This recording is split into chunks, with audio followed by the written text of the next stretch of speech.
Hello, welcome back, or welcome for the first time. My name is Andy. We write Rust code for fun. And we've been doing the Billion Row Challenge. I'm definitely going to carry on with that, but I thought I fancied some variety. Maybe you fancied some variety. And I had a little chat with a colleague today about a nice little utility it would be cool to have, and I thought, why don't we just maybe try and write a bit of it? So what we're going to do is try and reproduce some of the very basics of the behavior of a thing called towncrier. So towncrier is like this awesome utility. It has loads and loads of functionality. We're not going to implement all of it, but I thought we'd implement a little bit of it, and maybe even at some point, probably not today, but at some point get it to the point where it's good enough to use to build a changelog, which is what it does, so that you don't need like a Python dependency in your Rust project or some other project. You can just download an executable maybe that does the towncrier thing. Maybe that would be a useful contribution to the towncrier ecosystem or something. I don't know. Okay, so what's towncrier? Well, I'm sure it does loads of things. I'm going to totally undersell it. But what I know that it does is it takes some little files which it calls newsfragments, little files that tell you something happened, and it builds some kind of change list that looks something like this. So, so we have a newsfragment file which would be called something like some issue number.bugfix or issue number.feature. I can't remember what the other suffixes are. I'm sure we'll figure that out. It takes some files like that and it builds a changelog file. In this case, it's a .rst file. I'll definitely want to support .md files, but I'm trying to stick to what towncrier does, and by default, towncrier produces this .rst file. So it seems really simple, right? You look inside a directory called newsfragments. You find a newsfragment that looks something like this, and then you generate a changelog file with like a version number and date and stuff in it. And so on. So off camera, because I thought you'd find it boring, I have been building like this comprehensive test system for our thing. I'm calling our thing changelog builder. I don't know if that's the most boring name in the world, but there you go. I wondered about Hear Ye, and I thought that was just a terrible name for a piece of software. So there you go.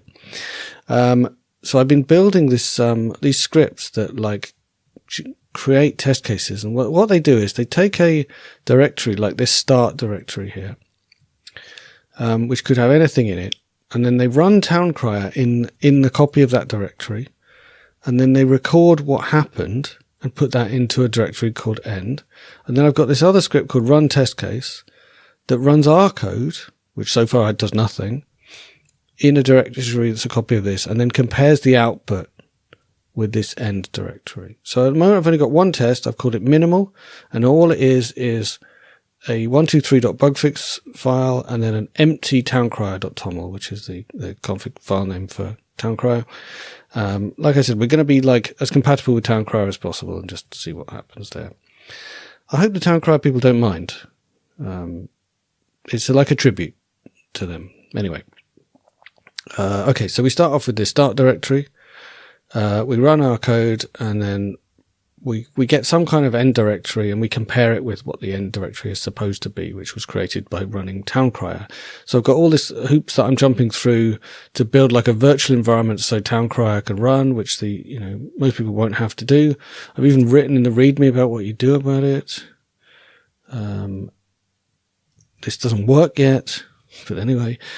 So basically you can run this all test cases script. So let's run it. So /script/ all test cases. What that does is it builds our code. Then for each test case that it finds inside the test cases directory, it runs our code inside a copy of that start directory. It actually puts it in like a temporary folder here. And once it's run it then runs a diff. So where's my diff command? So it does all this stuff, and then it runs this diff command that basically diffs what the test case, the expected output in that end directory that we created here using real towncrier, and it compares it with what we actually did. And so what we got in this case was, because we did absolutely nothing, our code doesn't do anything yet, we said, oh, that news fragment file's still there, but it should have been deleted. And we said there's no news.rst file, but it should have been created. And also, we also collect the standard output and the standard error. And we also collect, but don't check yet, what Git commands you run, because towncrier also runs some Git commands. It doesn't do a commit for you, but it adds your new files to Git and it removes your old files. Yeah, it does this as well, which I don't know what. We'll see about that. All right, so where were we?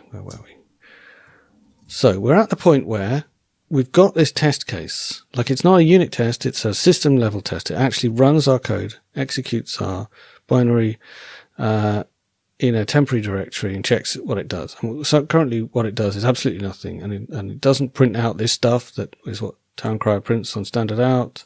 Instead, what it does is prints out hello world. So our test failed. All right, so let us see how far we can get towards making that test pass. Right, so, and also we're going to want to unit test this stuff. So we're going to need some kind of framework for unit testing as well. So, yeah, what's our code going to do? I actually wrote a to-do list.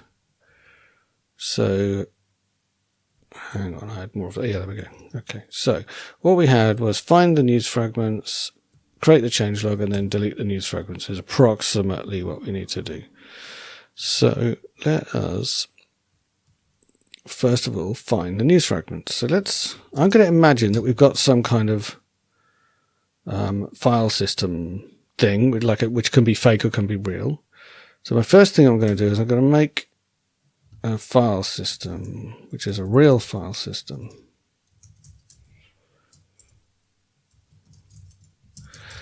And then I'm going to call something, what was it? Yeah, I'm going to call a function called find news fragments.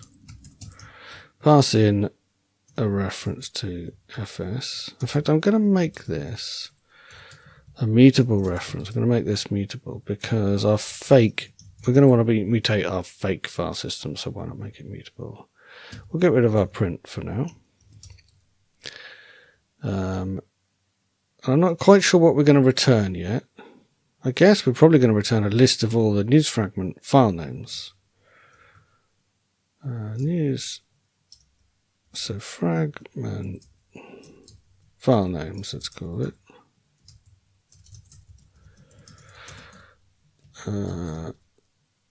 Like so, and then let's print them out, shall we?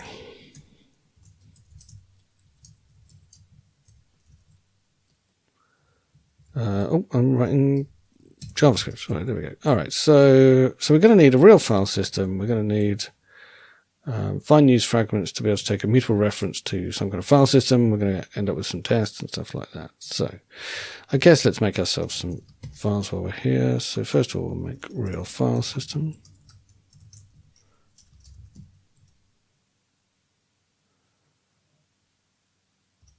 Like so. I guess we're going to make a lib.rs.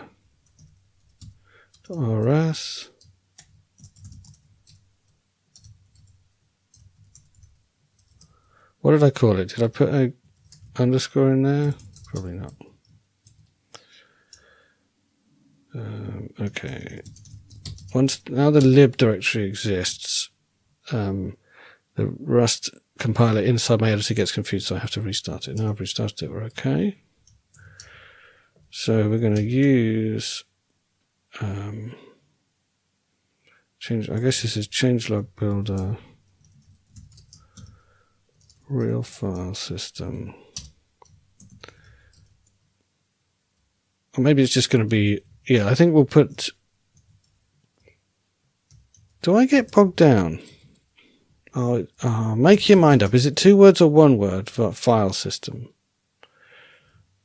I think it's 1 word. Yeah, so do I get bogged down wasting my time on things like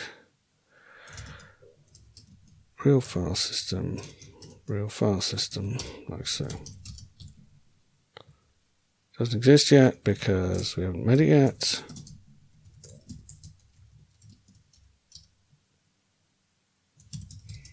how it exists, right?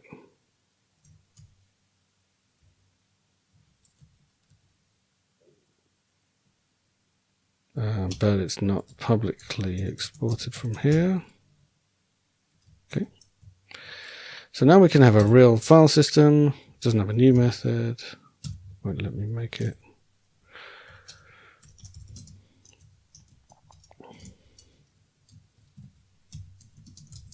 Should be a public function which returns a real file system. There's probably nothing in a real file system. It just knows to do real things when we tell it to do things. That might be it for the implementation of real file system. And then let's make ourselves another file called find newsfragments.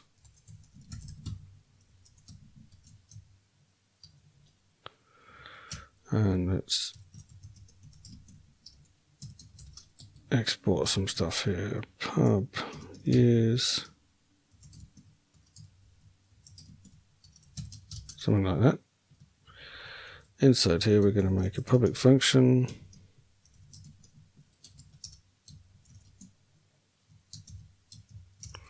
Which probably returns a vec of string, let's say. And it's going to take in a reference to a file system, immutable reference to a file system without a capital S. And that's going to be a trait. And I guess we should return something like so. Oh, this should have a name. All right, so this trait doesn't exist. So let's make this trait. Call it file system.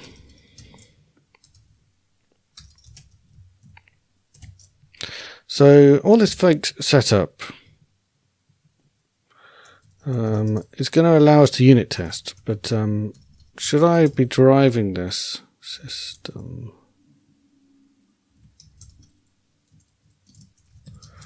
Should I be driving this by writing actual tests, and then it might be easier to see what on earth I'm doing? Maybe.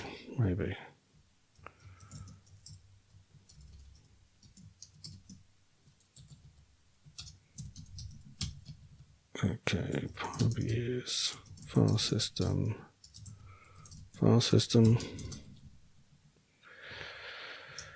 Alright, now it should complain that real file system doesn't implement file system. But first it probably complain about some other stuff. Yeah, well, first of all, I'm not using find newsfragment.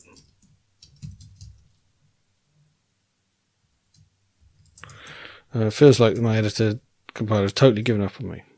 Maybe not. Okay, so in find newsfragments, doesn't know what a file system is, so let's import it.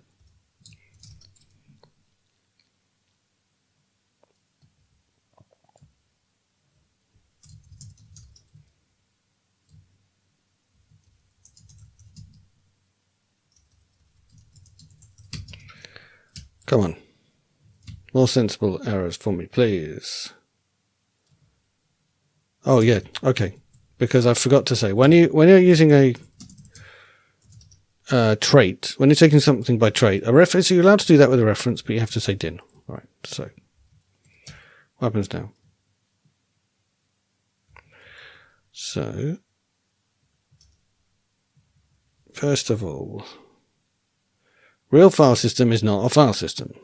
So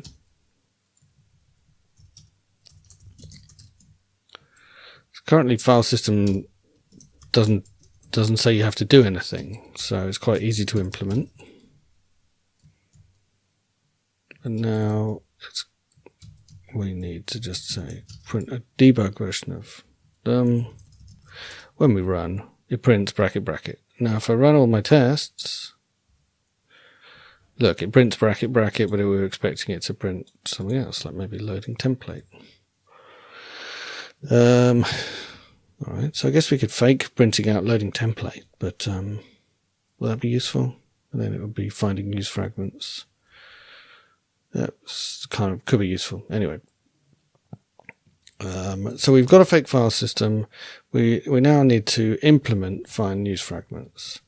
So at some point we're going to let you set in config what directory you should be looking and stuff like that.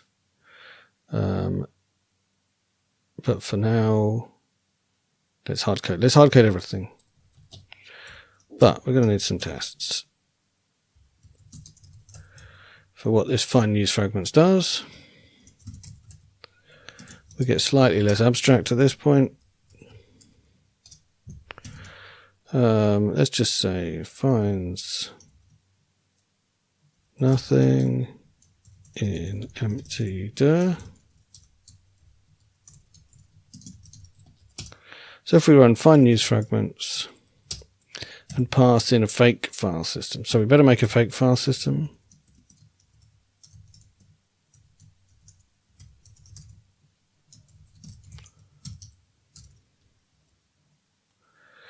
And pass in a mutable reference to it.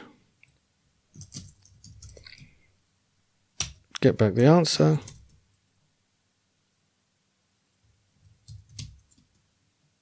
Let's just say frags. And then assert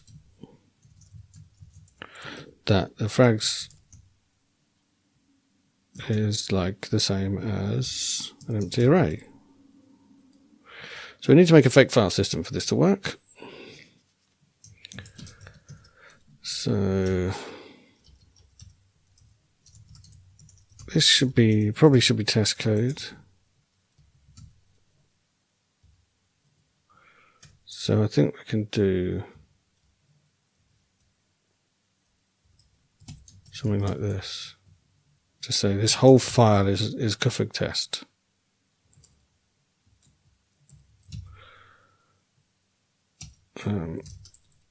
Include this file in lib while we're here. Export it like this so we can use it. Although this should only be when we're in test mode.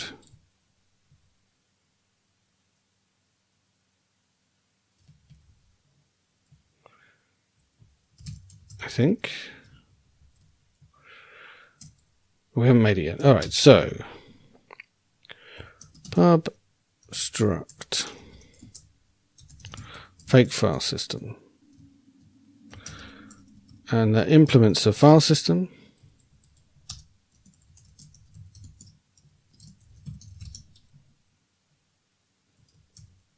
That looks okay. Import it.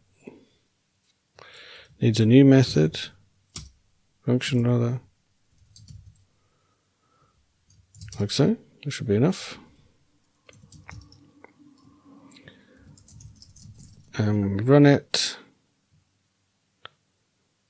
well, we're not quite there yet, so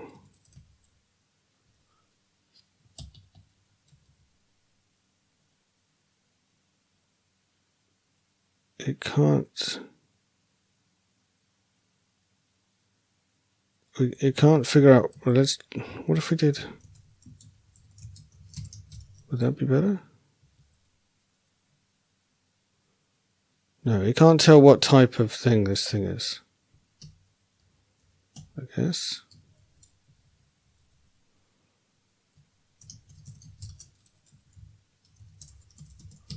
I want an array of 0 strings with that. I'd have to be. I mean, this is a bit odd. Is it because I've done something weird? I'm finding it surprising that it's making me do this.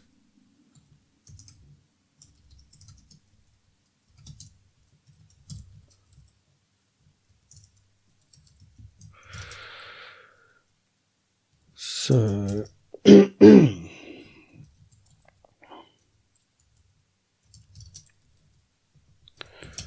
is okay. So the test passes because when you pass in an empty file system, then we get back no news fragments.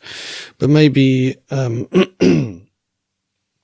maybe it should fail because there's no directory. So maybe this is not quite right. In fact, maybe we should say, let's make an empty newsfragment directory. So this test is valid. So in order for that to work, we're going to need file system to have a mkdir method, and then implement it in our fake and our real file system. So from mkdir, which takes in name, it doesn't return anything. It takes in a mutable reference to self, something like that. And the fake file system is going to need to implement that. And the real file system is going to need to implement that. Now on the real file system, I think it's going to be something like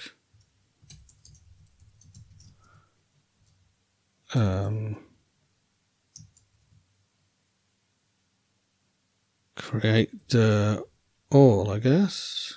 Or create dir. Probably won't create dir all.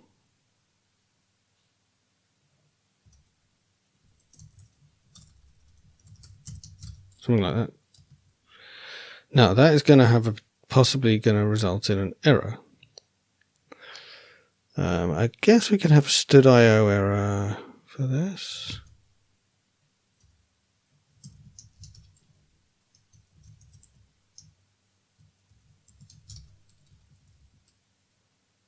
And now we need the trait to agree with us that that's what the signature of this function is.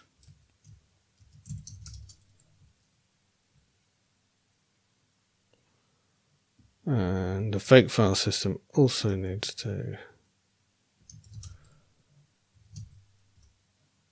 do that. Okay. Currently does nothing. What's it complaining about? Oh, yeah. Need to return an OK typey thing.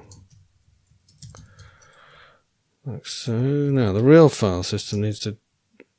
Okay, the real file system is doing it. So the fake file system needs to pretend to do it. But so far we don't actually need that, so let's not do it. When we run our tests, they still pass. So let's write a failing test, because so far this is a bit dull. So if we have a file system which contains one directory called newsfragments and nothing else, we ask it to find the newsfragments in there, then it returns none. So let's put something in there. So let's say finds bug fix inside newsfragment. Oh, I've spelt it wrong, look. This should be create a directory called newsfragments, like so. And then we need to also create a file. So I think we'll just have a thing called write newsfragments slash. This is going to be called 123.bugfix. Let's say, is that what I called it? Yeah, 123. Yeah, I mean, it doesn't have to be the same as the other thing, but we'll also unwrap that. Now, the contents of this file is going to be. Why not just make it the same as my example for now?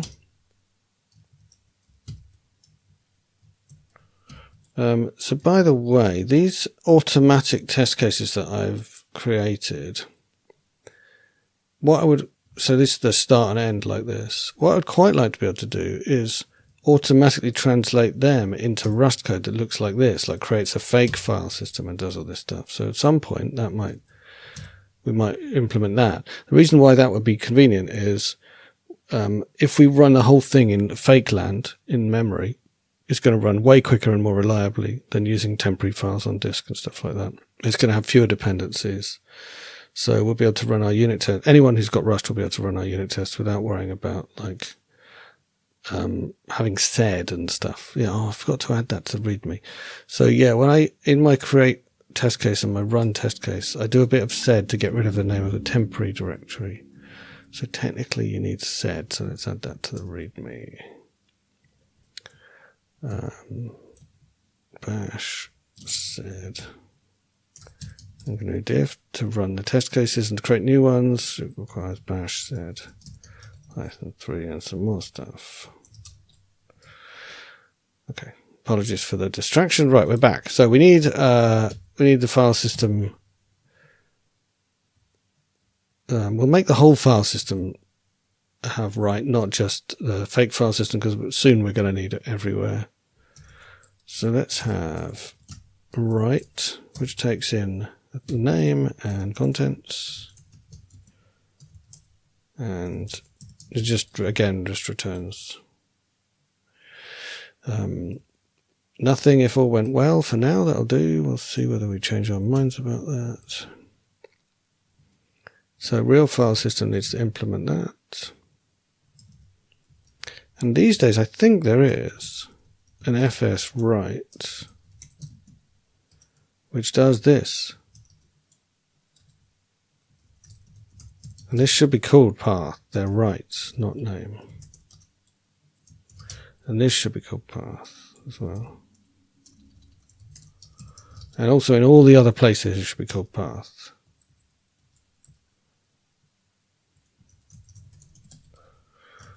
Like here, and in fake file system here. And we need the right to exist here. And for now, we'll just pretend it worked when it didn't. When our tests fail because we haven't actually implemented our fake, that's when we'll implement our fake. All right, so we've written one file into the newsfragments directory. So the answer we get back should be the file name of this file.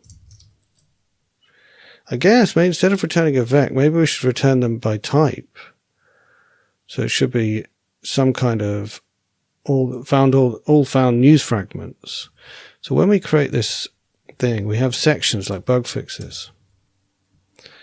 Yeah, so I think we should be sorting. All right, so that's good. We've already made a slight improvement. So instead of returning a vec of string, we're going to return some kind of news fragments,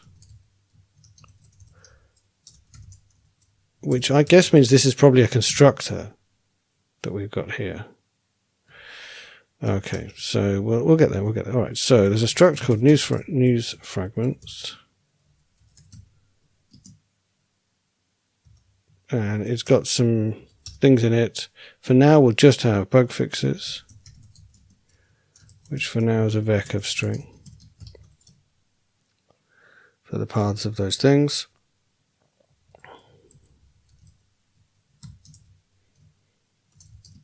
So let's just return something like that. I don't know why I went for vec new these days, but now that you can do it, I prefer this because it's more regular. Anyway, it doesn't matter. So really, this is probably a constructor. We're going to change that. First of all, I guess we want to say frags.bugfixes is an empty vec.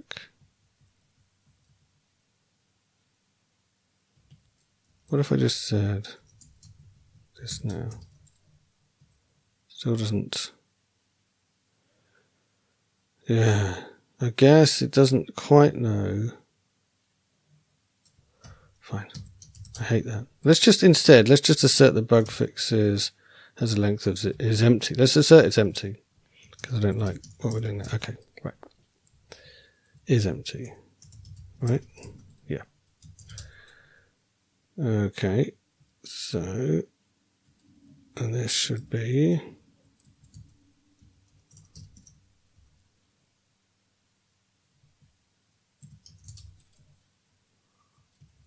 this should look like an array of,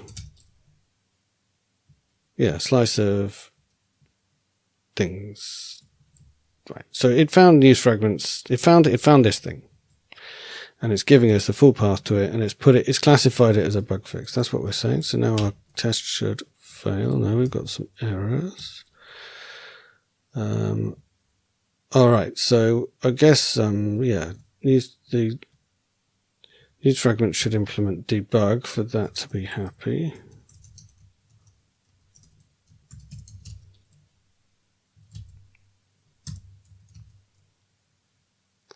And it should be public. We don't care about the unused variables. So, all right, so now we have a test that passes, the same original test, and a test that fails. And we're starting to get close to the point where we need to actually implement something. First of all, I've decided this is a constructor now, so we're going to have to rename this file as well. It's terrible, but there we go. Public function, let's say read. No, find. Let's say find. That kind of can preserve that thing. And this is definitely going to return a result. Because things can go wrong when you're trying to read.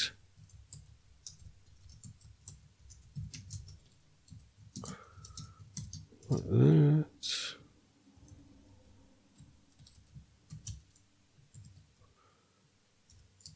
And this should say self. And I guess this should say self as well.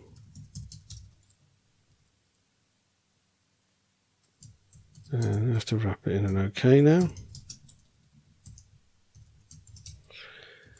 And let's export that. And then rename it. Let's hopefully move the file as well. Yep, all right. So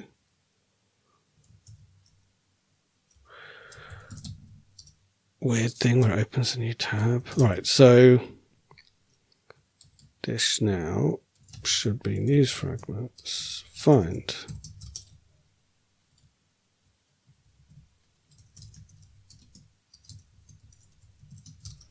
And bug fixes should be public, I guess, if we want to be able to look at it.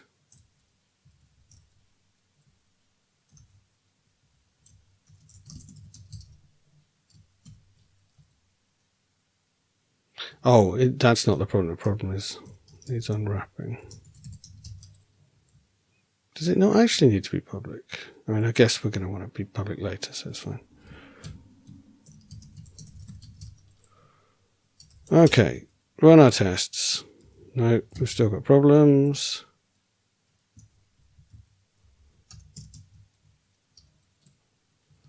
Yeah, okay, so the real code needs to use news fragments find as well. Right, when we run it, it fails in the same way. We haven't got anywhere. So let's make find actually do something. So I think what find should do is it should, at some point, it's going to use a different directory, not just news fragments, but for now we'll just hardcode it. So we're going to say, we're going to run an ls on news fragments, which is a directory. Now obviously we don't have an ls yet, but we're going to. And once it's found them,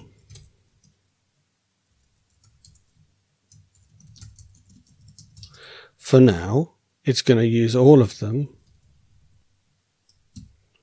as bug fixes, because that's what we do. We do test-driven development, do the minimum possible thing to make it work. So let's have file system have an ls function.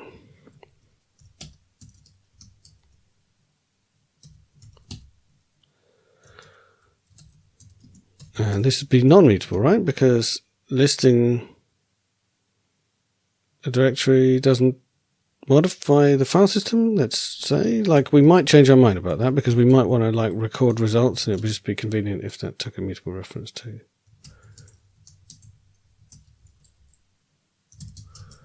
So now to be a file system, you must provide an ls.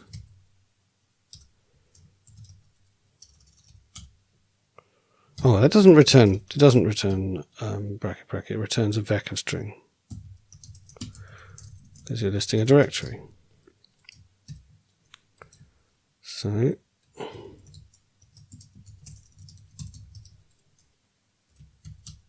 And so I'll start by returning an empty directory, empty list, and then we'll do something real in the real file system. Now, normally my behavior will only be driven by tests, but for a real file system, we have no unit test that's going to prove anything. So I tend to just implement my non-mocked things immediately. So again, I'm going to try and see if I can find something instead. List or something. Read dir sounds plausible. There's an alias of ls, which is sort of interesting.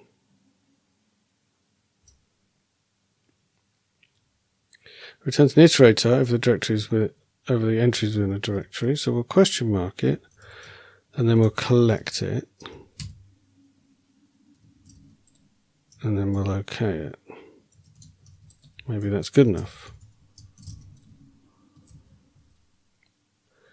Can't build a vec of string from an iterator of elements of type results. All right, so we need to map each of those to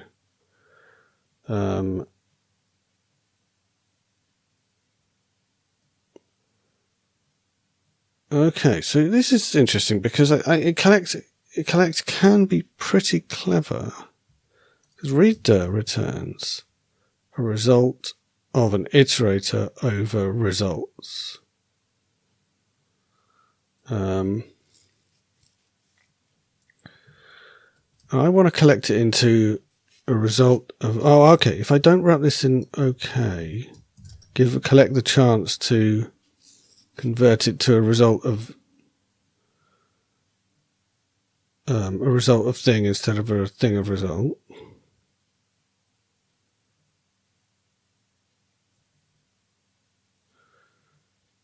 And I think now it's just the conversion from dir entry to string that is troubling us, I think.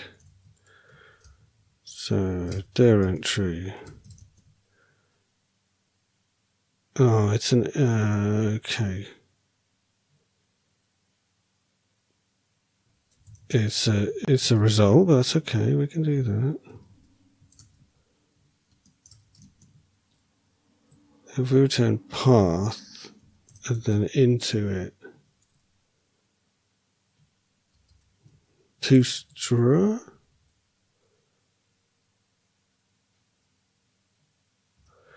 So right, if we do, that's a big chain of things, but yeah, I don't know whether we need path. Probably, yeah. It's a directory entry. We need its path, convert it to a str, turn that into a string. Now, collector still not happy.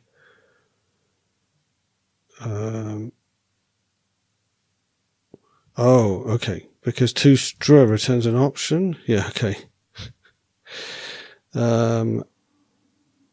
I guess we could turn that into, if we do an and then here, so that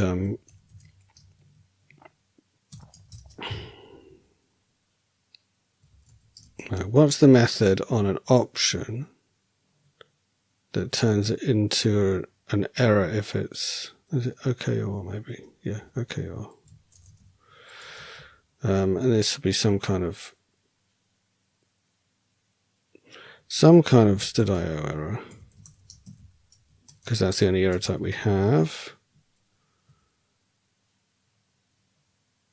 So I guess the best thing to do is to make it an error kind. You make an error kind, and then you do .into, I think. Std.io error kinds dot. Okay, it's really unhappy. Dot into. No, we need not just any kind of error kind. We need to say what kind of error kind. That's why it wasn't happy. So this would be, I don't know. We could just say not found or not a directory or invalid. Let's say invalid input. That'll do.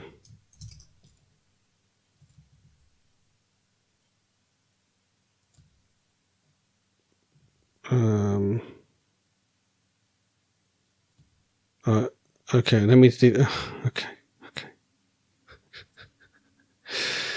So so what we've got is, right, let's go back through this. So readdir returned us a directory entry, but it turned a result of. It gives us an iterator over results of directory entry. So when we call map, we've now got a result of directory entry. So if it's an error, we just continue. If it's not an error,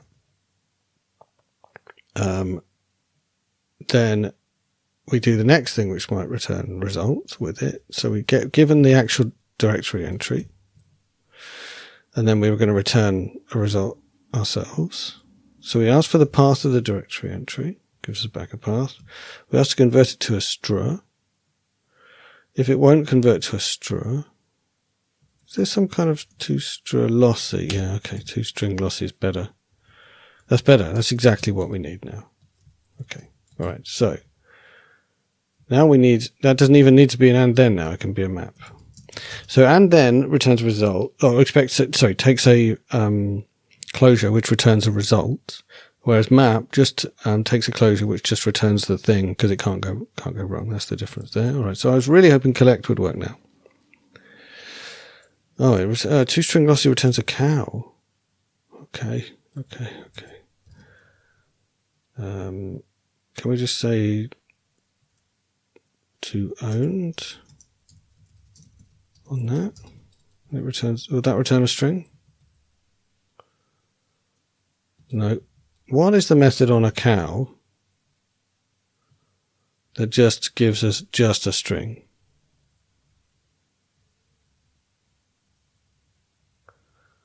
Get? No.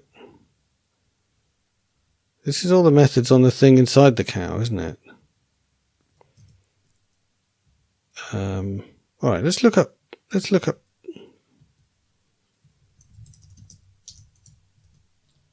Oh, in fact, cow is in the standard library. So I've got the standard library docs here. So what does cow have on it? There must be a just give me, like, make it owned. Oh, into owned, not to owned. I guess that was my mistake. Why has this gone funny coloured?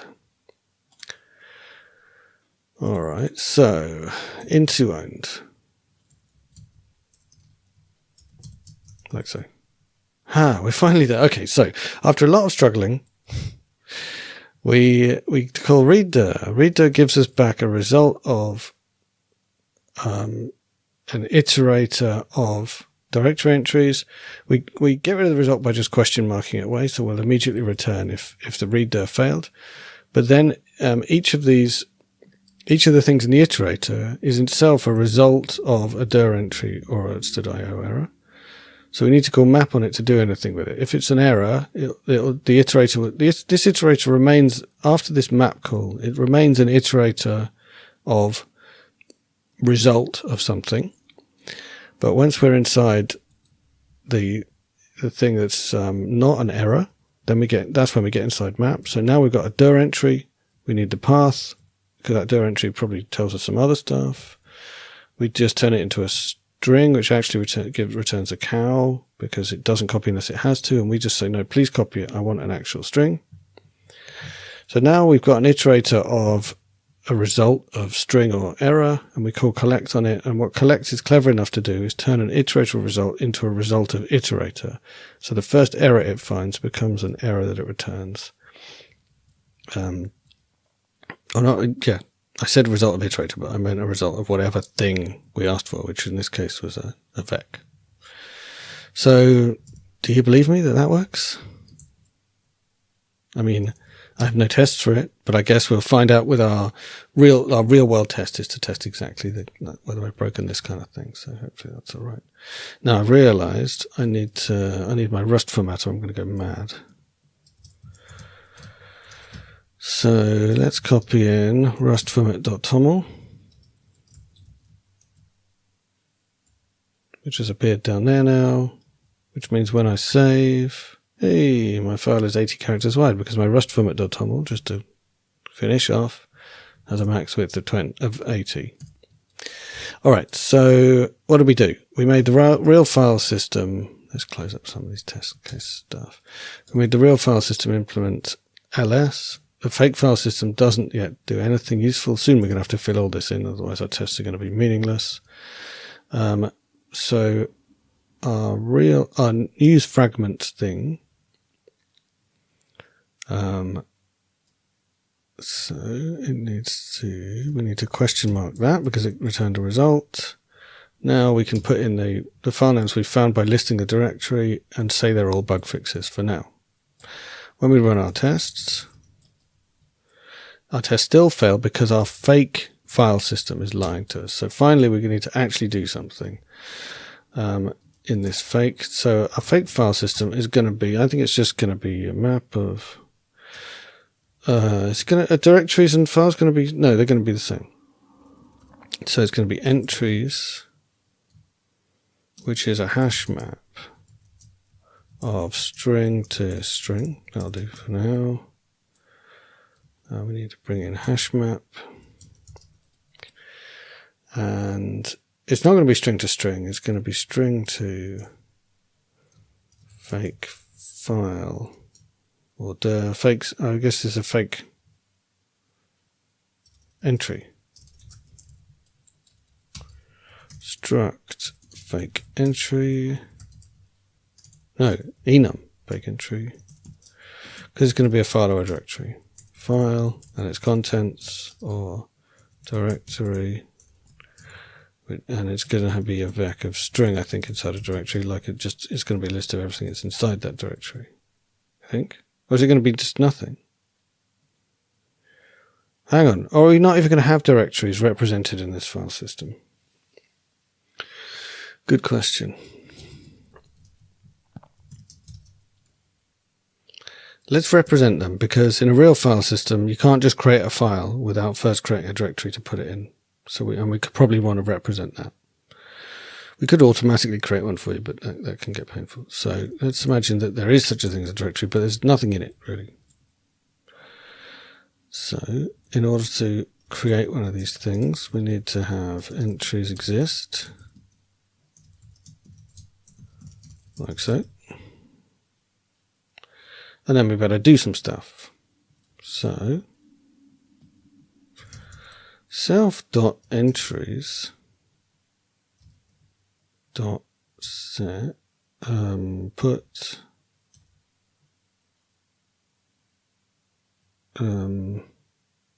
well, we could just, what is the method on a hash map to put something in it? Insert, fine.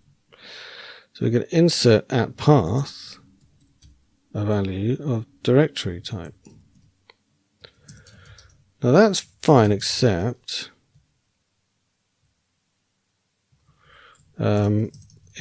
what if something already existed there? Like what if there was already a file there or something like that? Oh, that needs to be the other way around. Create ourselves a string. What if something already exists there? Well, so I guess this is really mukdir minus p, right? Maybe we should rename this. Because if we look at real file system, create dir all goes to the create directory if they're missing, and then if it wasn't missing, don't complain. That's the behavior we had. So really we should call this mukdir minus p, or mukdir, let's say mukdir underscore p. And hopefully, did that change everyone else as well? It did. Right. So I guess the point is, now this directory definitely exists, and what we could also do, create all path segments in path. Let's create all segments in path as directories. So currently, in a real file system, if you say mukdir minus p and then give it a great path 1/2/3/4, then we'll end up with directories called 1, and then inside that 2, and then inside that 3, and inside that 4. Whereas with this, we're going to end up with a a directory called 1/2/3/floor, and none of those other ones. So that would, so we're not, our fake isn't really going to exactly match reality. And further, another way in which our fake is not going to match reality is if this exists but is a file error. So we are just going to insert, and yeah, it's going to return a value. So insert returns a value. So we could check what was already there. But really we should check before we do it. So that wouldn't even work anyway. All right, so I'm going to leave those as to-dos because I don't think it's going to mess up our current test. But those are things that, limitations with our fake file system. Write we don't actually use yet, right? Why did I even provide a write? Did I use it somewhere? My tests. Yes, of course I did. My fake needs to be able to write, yes, because it needs some thing to exist there. Yeah, all right. So, all right, complete rubbish. We do need write. So, I guess we needed to do for check the parent directory exists.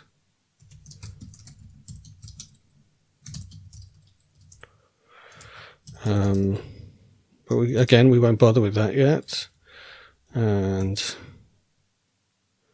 we just want to say self.entries.insert at path. A file with contents in it.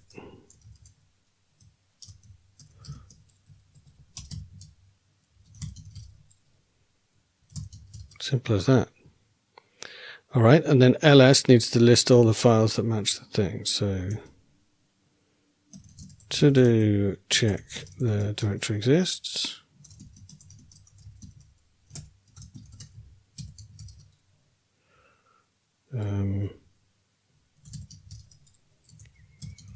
Now this is interesting. When we say ls, do we actually just want to list the files and not any directories?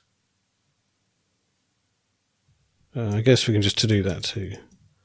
List only files. List only files. Is that what we want? Because that's what, if so, change real file system. Because currently real file system, I'm pretty sure, will list all files and directories because we're not checking. So I put in that to do before it actually implemented the thing.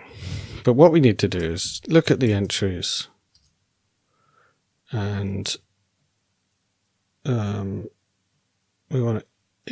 want all of the ones whose keys match a certain prefix. So we can loop through all the entries, filter them based on, I think this is going to give us a key value pair. So we want to filter them based on the key starting with the path. I guess we should also, what is it about slashes in here? I guess we should just some kind of to do here about what if the path ends with slash, and we also want this to do here about checking the parent directories.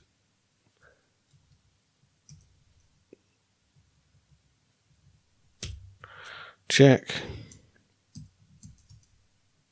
all segments in path are directories. Right. So, all right. So we've filtered the list to only things that start with the path, and now we want to collect. I think that's the answer. We probably want an OK wrapping it because this can't go wrong in this fake world.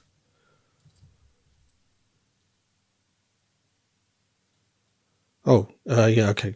So we want to do a filter map. So if K starts with path, then we want to return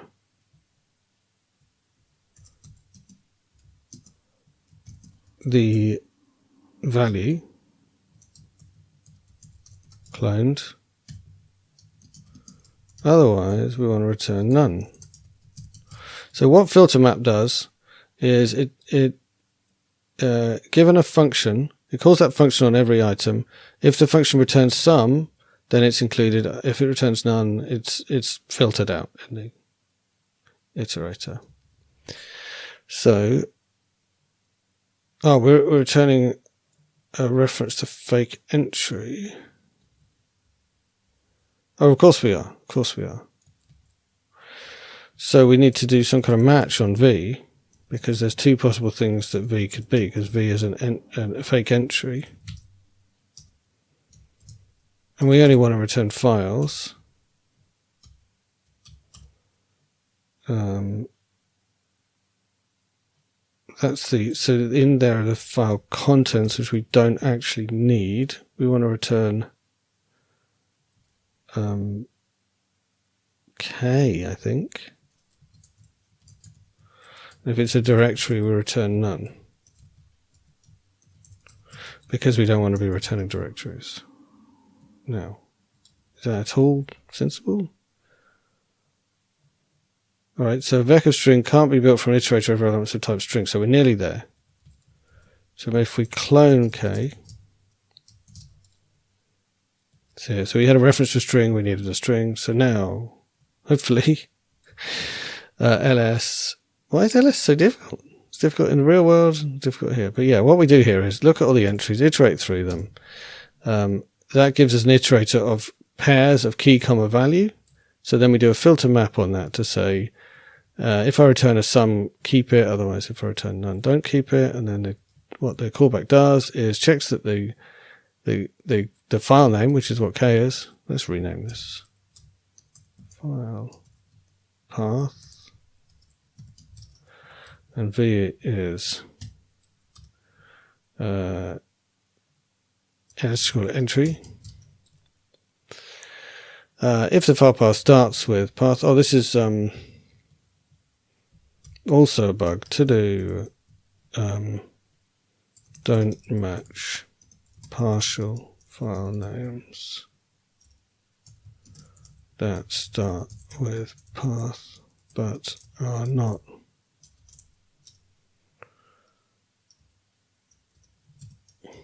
we could just say something like add a/ ourselves or something like that, because there's a bug here. We need tests for our fake now, don't we? Gosh, it's a nightmare. All right, so I think we've written enough to make our test pass. I don't care about that file contents not being used yet. We'll get there. Okay, so yes, look, both our tests pass. So we have successfully, hopefully, done enough, implemented enough of this newsfragments newsfragments : find to be able to make our first real world test case pass, I think. So let's go back to main and think about what happens next. So we've asked it to find all the news fragments. Now what was next in our to-do list? Oops, that's the wrong thing. Create a changelog and then deleting news fragments, I guess. Okay, so we need to create a file called by default it's called news.rst. Yeah, there it is. So let's call it changelog new, takes in fragment file names And it takes in a mutable reference to fs. No, it doesn't yet. So let's create a changelog out of our... What are we going to do? We're just going to immediately write this to a file? Well, there's some distinction between writing it to the beginning of an existing file versus just... So let's just say generate changelog as just a function. It's going to give us back a string. Should we say, yeah, generate changelog? It's kind of in a changelog entry. This whole thing here is like a changelog entry. So let's call it generate changelog entry. We've already got a directory entry, but that's hopefully okay. Call this CL. Takes in that fragment thingamabob, and then we'll write it out. So we'll say fs.write news.rs t cl, and obviously that doesn't prepend it to the beginning of the file. It just writes it, overwrites whatever's in the file with whatever we got back from generate changelog entry. Let's make ourselves a function, a file which contains a function, generate changelog entry. I'm sure we'll come up with a better name soon. So public function, generate changelog entry, which returns a string and takes in a, what was it? News fragments.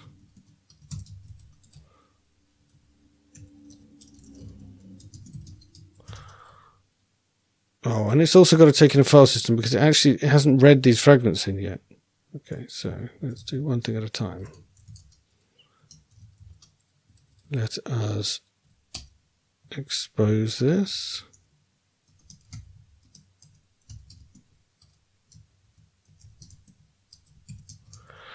Like so. Any errors? Taking in that news fragments by value, because why not for now? Return the empty string.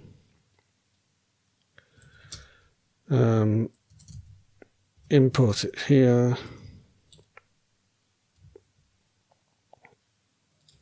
This needs to be, some kind of error handling needs to happen.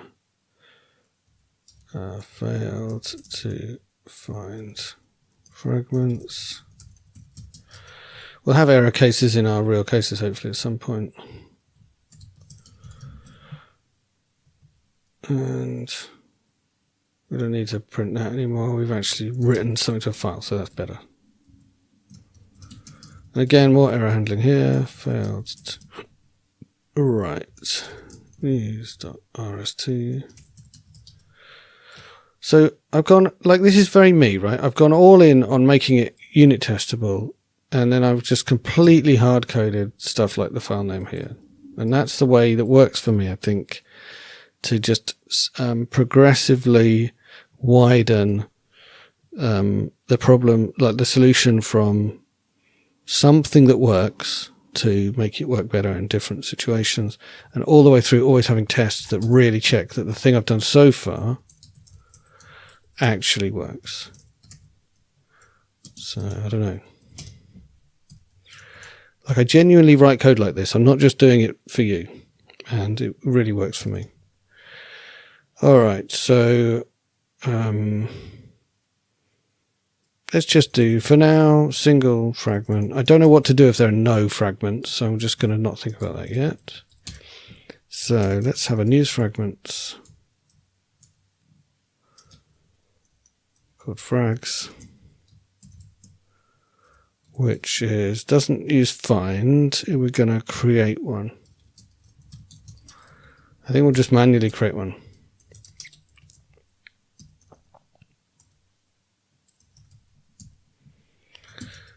So it's a vector of string, isn't it? So let's use a realistic example. We'll do just the same thing again.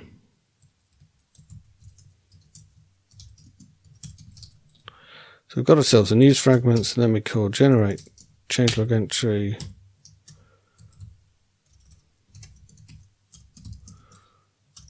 Passing it in. We're still not passing in a file system. We've definitely got to do that,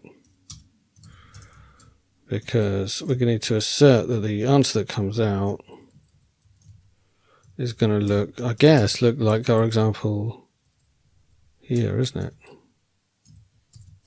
So we've got to pass in a bit more information.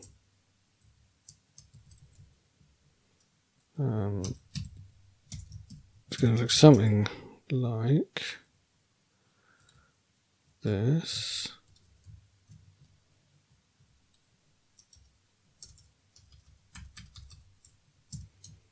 Now, it's got a new line at the end. What else is in there? Yeah, just a new line at the end of that line. Fine. Looks something like this. I don't know about the indentation here. We might find that too annoying, but for now we'll leave it like that. So to generate a changelog entry, we're actually going to need to pass in a version, a date,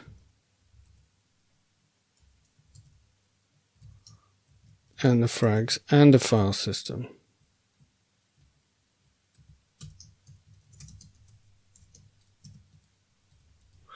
So let mute fs equal fake file system. So generate changelog entry is definitely going to take in a mutable reference to a file system and a version and a date. Again, I don't know if it, like, oh, hang on, that should be had a variable name. Oops. I don't know whether the real towncrier does stuff with dates. Like maybe it munges them to look nice, or understands them in some way. I don't know. This is all stuff we're yet to discover. Okay, so generate changelog entry doesn't do anything yet, so we should fail our test. All right, now first we've got to fix the other places we call it. So pass in a mutable reference to fs and a version and a date. I guess let's we've already used a broken version, so I don't want to accidentally make our tests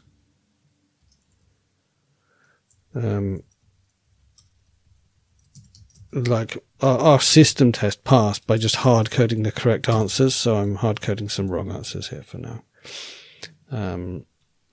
which I think would be I think that's the right approach to hard coding in this situation.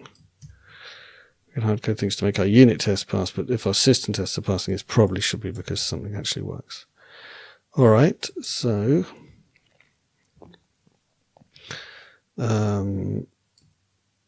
this is not quite right. So in order to have this fix some kind of bug appear, we need to actually put something into a file, which should exactly match the name we use here.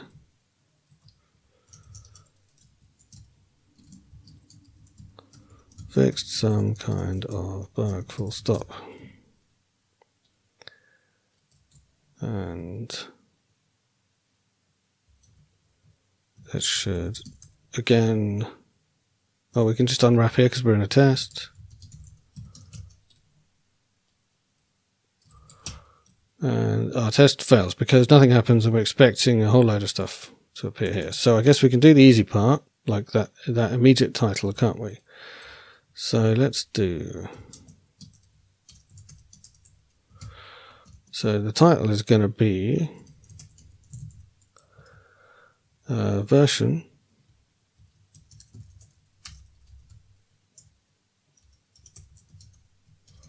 and then date, I think that's right,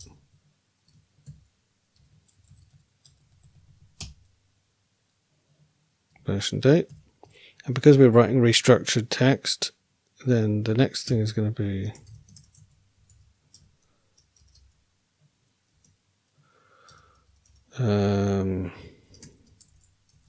underline. So I think it should be an equals sign. Repeat, is there a repeat? The length of title. Like so. And then I guess we can already just return title. Do we want to do this again, just like we did in the test? I'm not sure, but it doesn't look too bad, does it?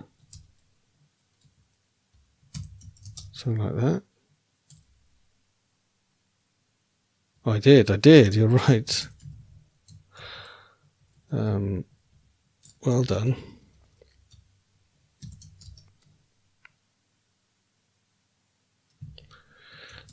Okay, so now when we run it, the first bit of the string matches. It's only when we get to here that things go wrong. So we can hardcode a bit more things now. Bug fixes.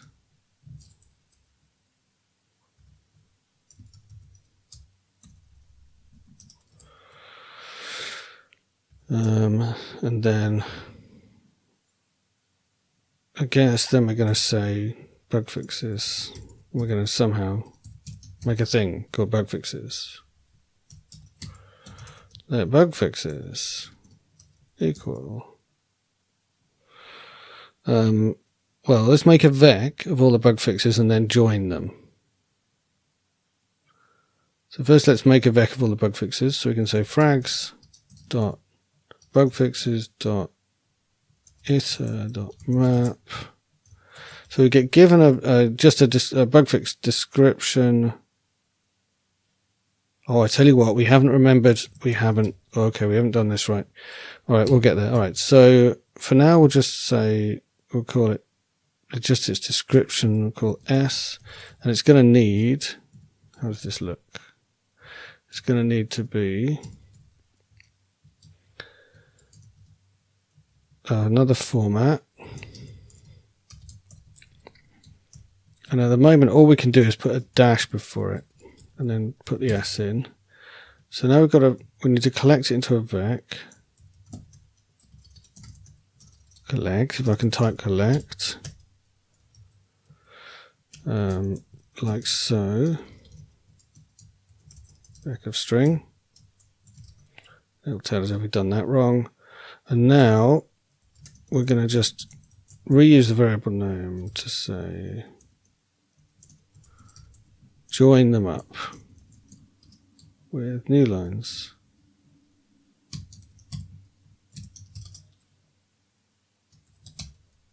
And look, it's not bad. All right, so first of all, that should have been minus signs instead of equal signs. Oh, no, we've done that wrong. So it should be the contents of that file, not the... Of course it should. Oh, and then we're going to get the file. Okay, all is not lost. We're going to find the file name here. All right, so that was wrong. So it should be... For each bug fix, we're going to loop through. We're going to get hold of the... I mean, would we be better off with a loop here instead of trying to... Yeah, let's...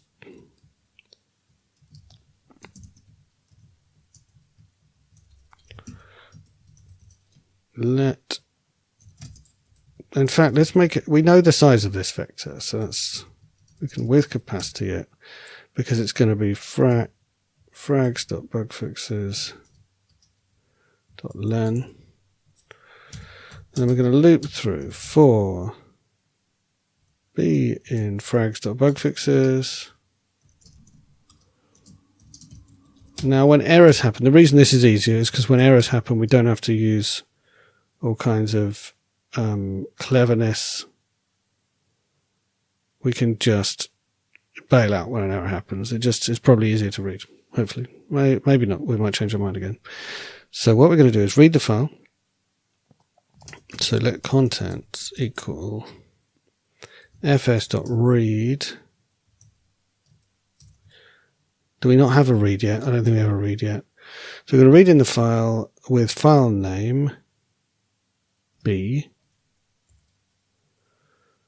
and we're going to let number equal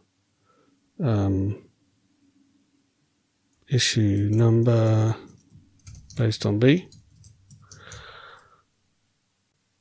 In fact, I feel like what we should do is write a function that's like that parses the file name and gives you back both the issue number and the file extension.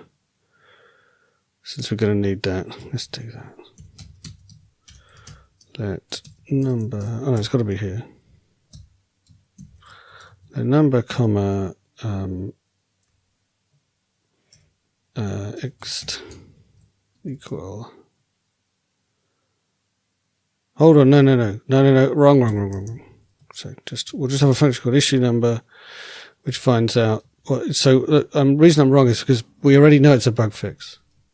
So we've already done that work. We don't need to do it here. So really, maybe we should have got the issue number out of it when we did that. So let's just put in a to do here. To do maybe the issue number should have been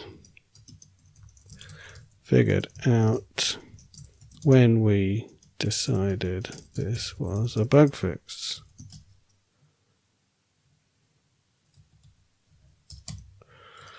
All right, so we read in the file contents, we get the issue number, and then the vector that we're building, we push something onto it, which looks like a minus sign, then contents, and then the number in brackets, like that. And then we join them. So now we just need a file system to be able to read the contents of files, and we have to be able to figure out the issue number from a file name. We can do issue number probably pretty easily. We could unit test this function. We should unit test this function. So the reason we should unit test is because it's so much easier to write a function when you've got it locked down by a unit test. So I mean, do we just need one test for this? I mean, there's probably some tests for error cases, but we'll ignore those for now. So if we've been given a file name that looks like this should be use super.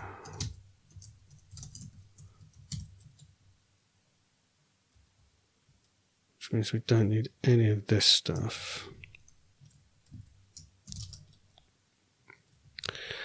So when we ask for the issue number of this file name that we've been using in our tests, the answer should be 123.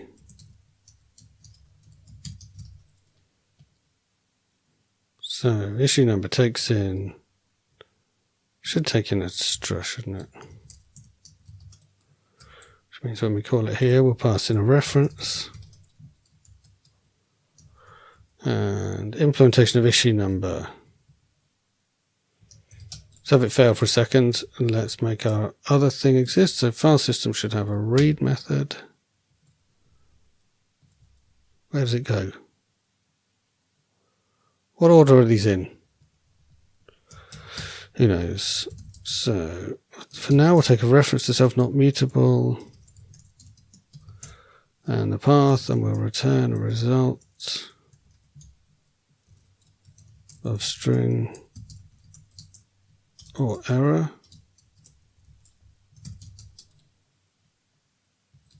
with enough colons, and our real file system should implement that.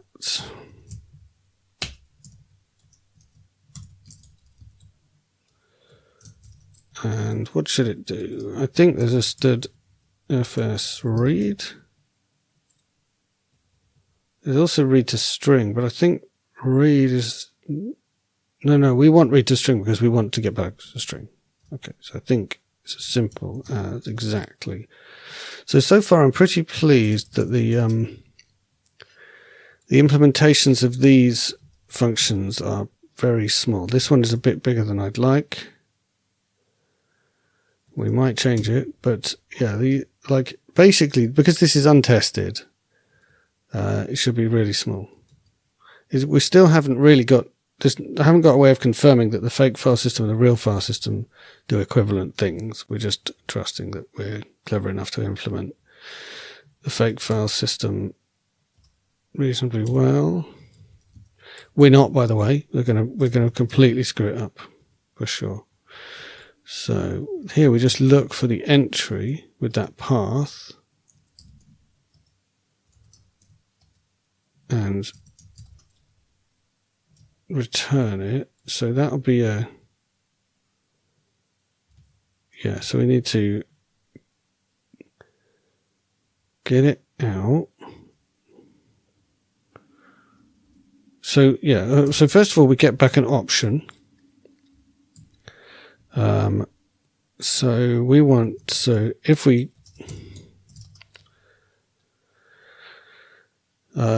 if there's nothing there, we'll keep it as none for now. If there's something there, then we want to get it out, and only if it's a file. You can't read a directory, I don't think. If it's a file, then it has contents. So we want to return a clone of contents. If it's a directory, for now we'll just return none. So we're expecting a result. We've got an option, so we can just OK or... I know, what was it? It was stirred IO error kind. Sorry, losing my voice. Let's say just go for not found for now. So either we find a file and return its contents, or we find a directory, or we don't find anything. Either way, we return not found. Here we would need to just also check the parent directory exists to be really correct. Now, it doesn't like... Oh, yeah, because I should have said some here. Okay, so I think we've implemented read. So now let's run our tests. No, someone's not happy.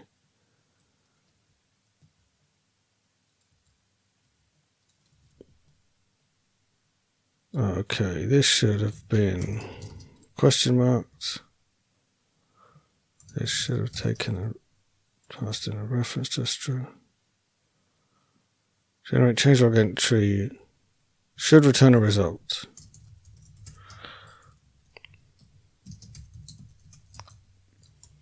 So it's quite convenient here that all the errors that could happen in our function are std.io errors. This needs to be okayed.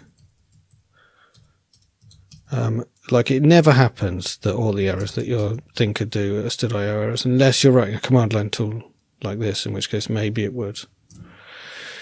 So it's a bit short-sighted to make all the errors std.io errors. We're probably going to have to go through and fix that at some point. So this needs unwrapping, because we made it return an error. And this needs some error handling. Failed to generate changelog entry.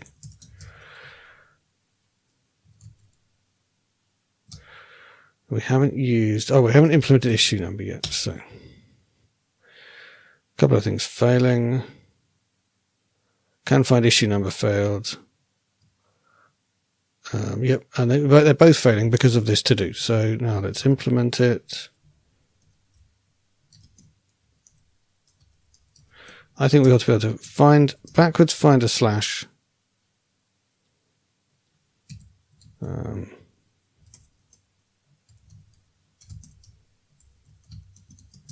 something like that.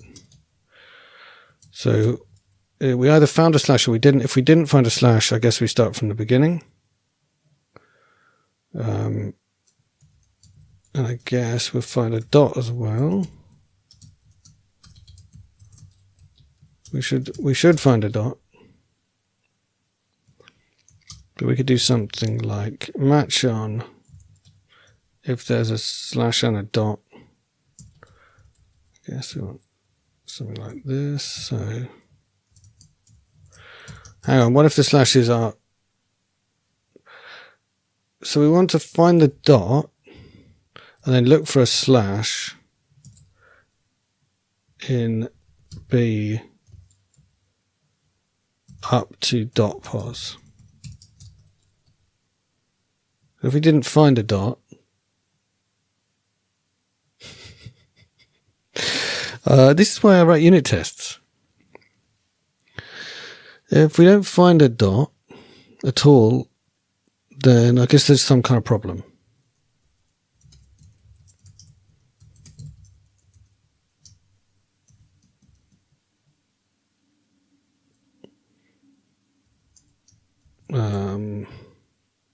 Which means the issue number has to return a result. Because I don't want to start crashing here. This foundational function.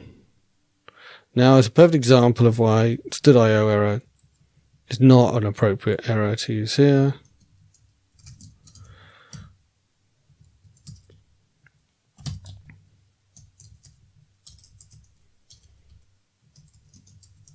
Because now I'm going to have to make up something.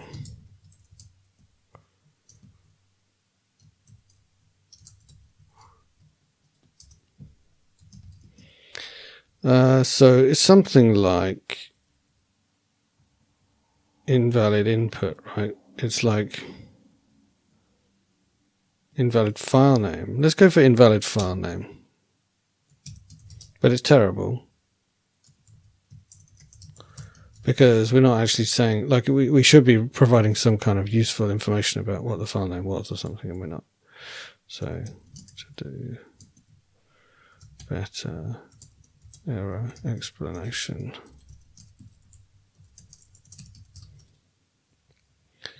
All right, so now we look in the string up to the dot and look for a slash before it.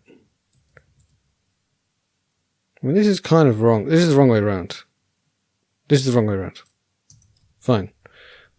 What we'll do is we'll look for the last slash in the string, and we only got to consider B after that last slash for all the rest of our work. That makes sense to me because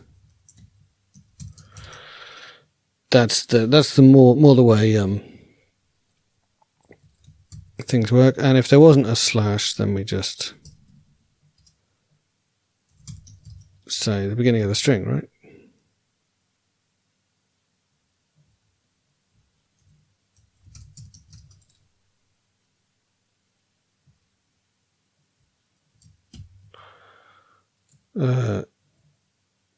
What? Why is not... Or takes in an option. I don't want or then. I want unwrap or, sorry. So what we're saying is find me a slash. If there is no slash, just say it's 0, the beginning of the string. And then look in the rest of the string after that last slash. Look for a dot. If you don't find a dot now, we don't have to be so smart about it now. We can just say, it can just be the end of the string, right?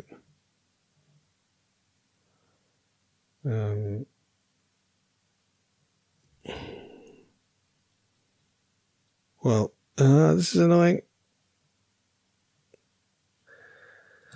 Okay, we're going to chop it up. We're going to say let B. Why are we calling it B? File path is that. Now we're going to say let file name equal file path from /pos onwards. Now we look in the file name for a dot backwards, and if we don't find a dot, well, it could be forwards. Could be forwards. Either way,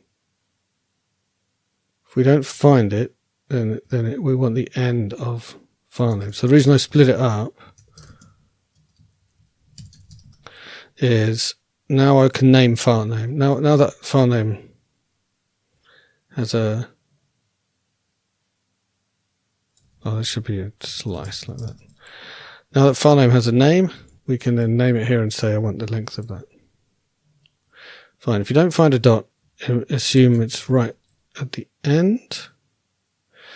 And now we just want to return. Now we don't need to return a result anymore, thank goodness.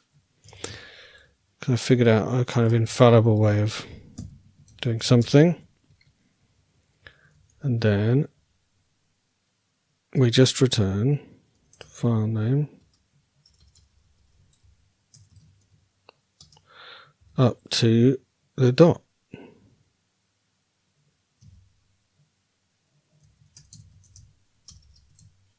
And for now, at least, that's the issue number.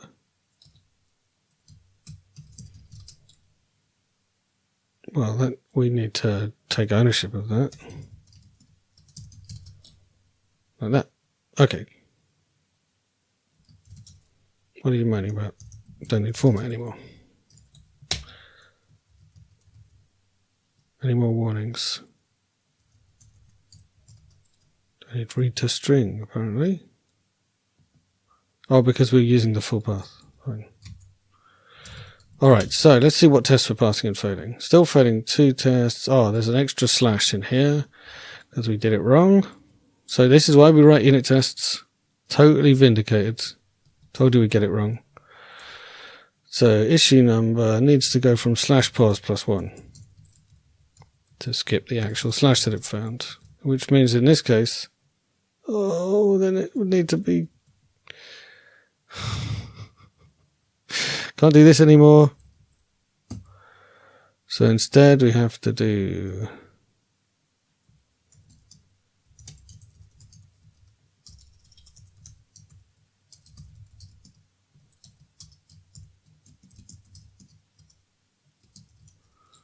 If we've got a /pos, then the file name is /pos starting at /pos +1. Otherwise, the file name is the file path.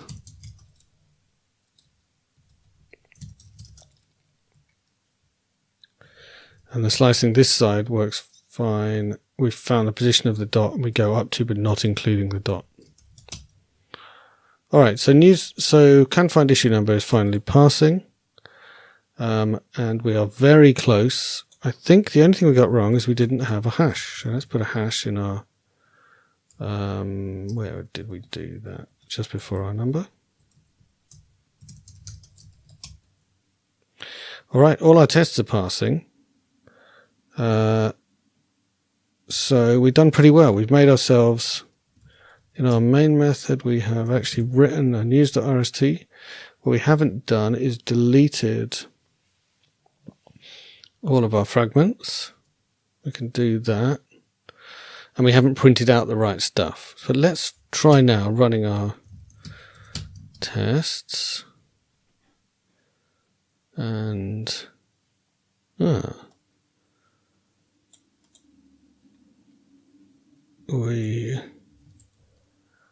we're expecting #123, but we haven't printed out 1, 2, 3. Oh no, look, there's some kind of new line in the way. How do we manage that? How did we manage that? Oh, is it because fixed some kind of the file contents is coming in with a new line at the end of it? All right, so we should be able to unit test that. So let us check the contents of this file should have a new line at the end of it for it to be a realistic test. Where else did we do something like that?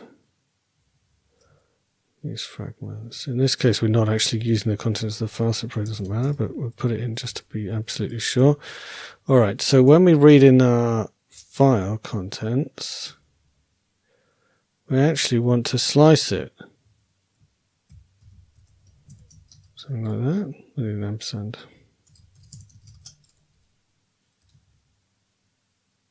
You're not allowed a negative thing.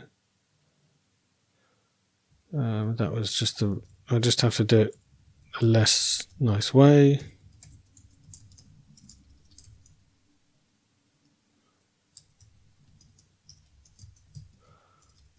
So can we just say strip trim end? We could just say trim. Is that good enough? I wonder what the real behavior of towncrier is. We'll find out, I guess, at some point. All right, so the version number is wrong. The date is wrong. But other things are doing well. So we haven't deleted the file, and our standard output is not correct. But this is the rest of the changelog is right, because we've got no other diff other than the version and the date. So should we handle the version and the date? So generate changelog entry takes in the version and the date, and we're passing those in on the command line. So really what we need is to have clap. So that's the command line argument parser. So we'll add clap, and I think we probably want the feature derive, because that's the way I like to do my command line arguments. So now if I make myself a thing called args, and I think we make it, we do some kind of derive for it. Is it something like that?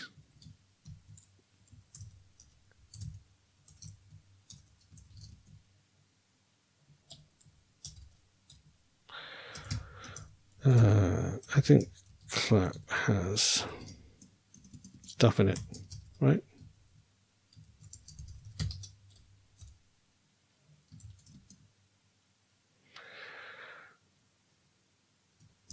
There we go. Right. So I think, is it args?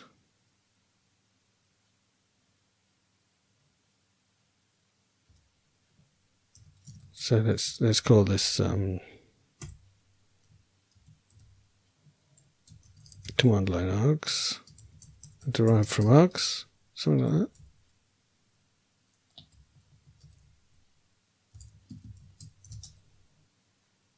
I mean, I'm not sure. I think maybe clap colon args looks nice like that, but I still won't have a name clash. I still won't call this args as well. That'd just be too confusing. All right, so give us an example, clap. All right, I'm going to open up an example that I've used recently.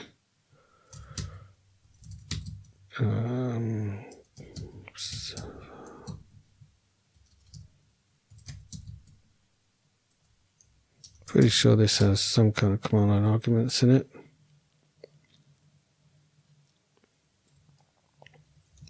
Yeah.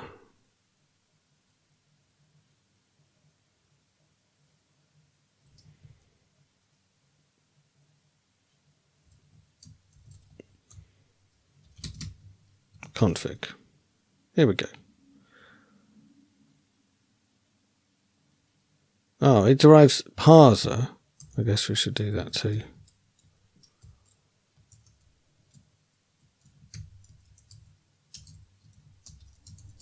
Like so. And then here we make one.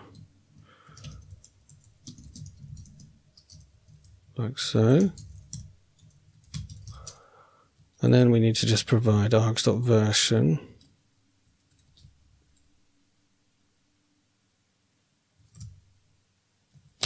We need to bring in clap parser. Well, since we brought it in there, we may as well use it here too, right? So now args is going to have a version.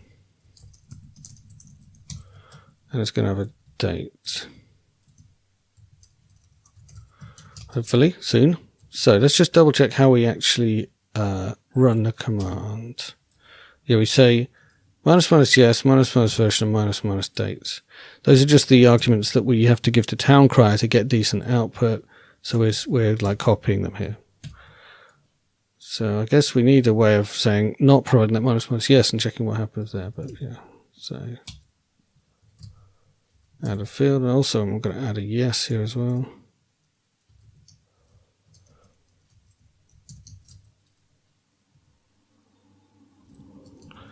So version and date are going to be strings, meaning we pass in references to them.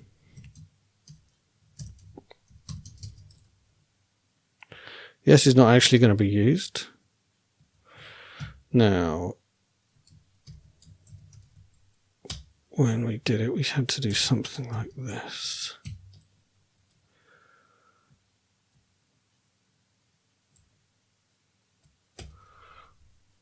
I think this is a long argument.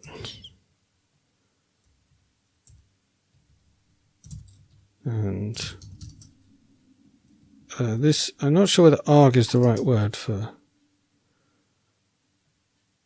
Yes, because yes is just either there or not there. So maybe is there some kind of flag or something?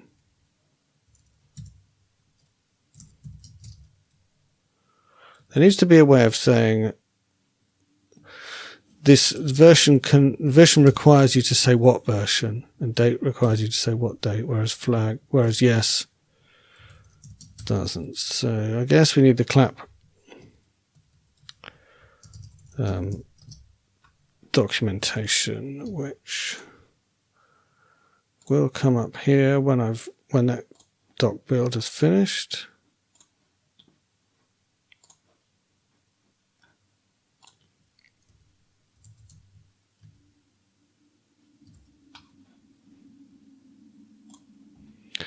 Here we are. So yeah, so arg means it has a value, and if it has no default, it's mandatory. But what about things that are just a yes or a no?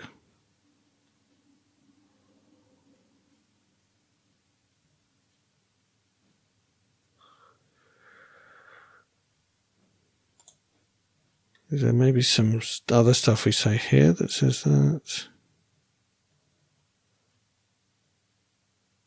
So we're not doing short arguments yet. That's something that we can do. If towncrier supports them, we can do that later.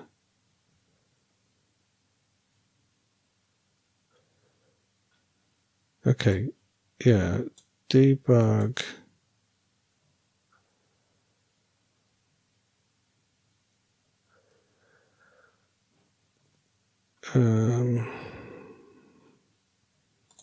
Parser. I'm looking for the way of, because there's different ways of specifying your arguments in clap. One is like more implicit and one is more explicit. The builder pattern or usage string. I want the derived though. I don't want either of those things. Maybe I shouldn't be using this way.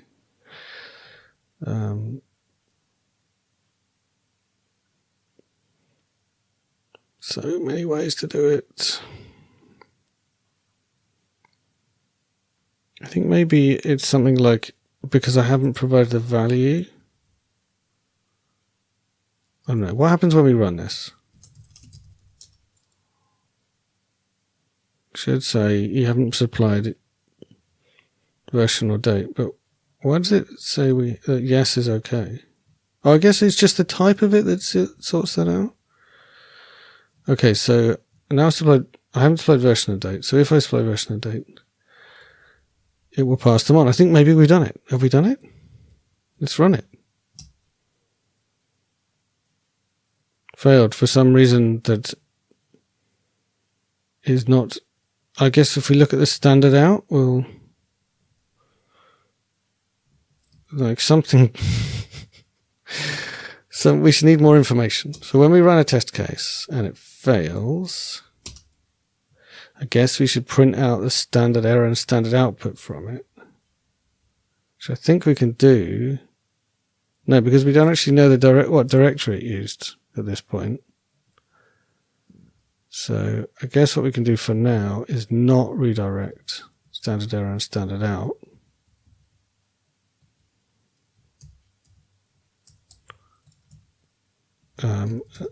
And just then we'll see the problem, hopefully. All right, okay.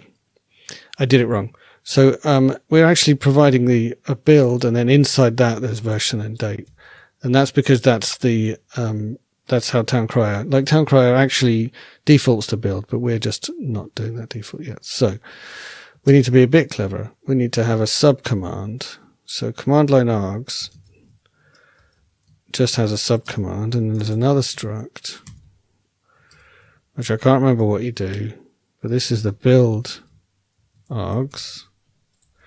So it's going to have a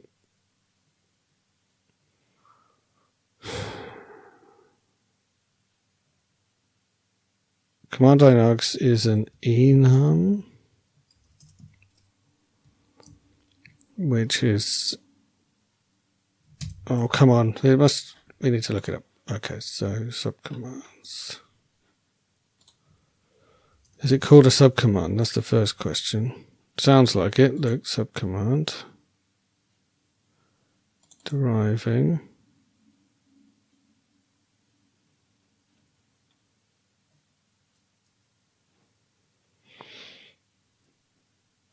So, give me an example.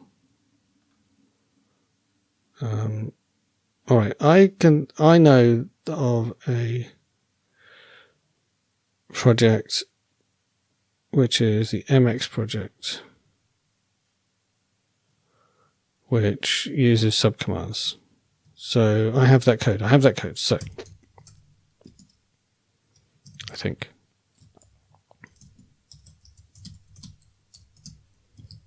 Yeah.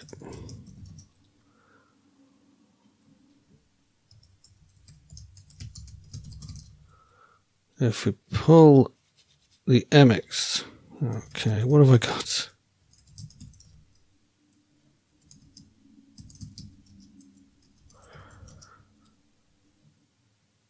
All right, so now I've pulled that code. I can go back to where I was, which was changelog builder, and I can look in MX for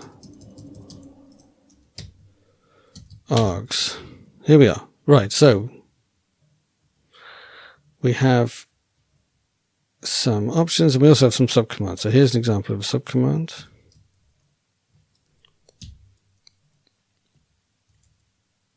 And I see. Yeah. So then we need an enum called commands. Something like that. So this should be a struct. That's why I thought there was an enum, because there is in there somewhere. So commands looks like this. Ah, come on.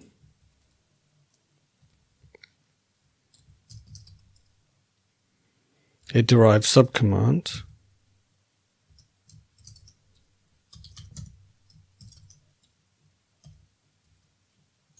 What happened then? It's gone mad. It's gone mad trying to... Oh no, I just wasn't reading.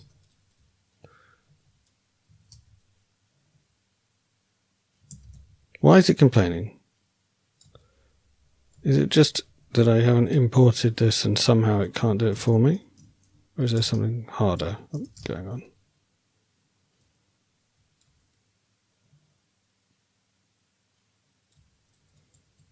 Oh yeah, I've got a manual implementation I accidentally dumped in there twice.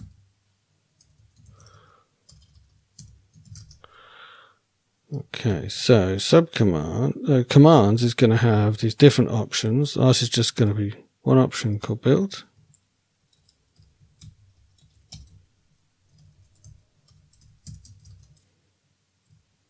And now why is there stuff in here?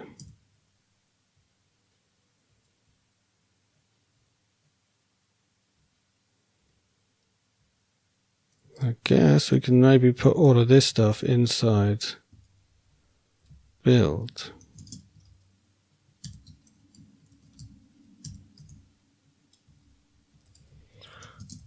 Maybe. Not sure. Sorry for the clap faffing about. It's probably not the most interesting part. Alright. So this, I guess, will be args dot. I guess it depends on what args is, whether, yeah, so we need to decide whether it's build or not, so.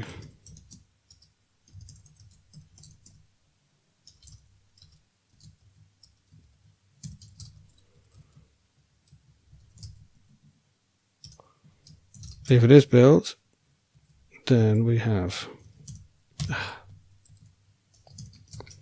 a yes, a version, and a date, and we do all the rest. If it's not build, well, there's currently no option for anything other than build. So this will be version, this will be date, and yes, we're not using.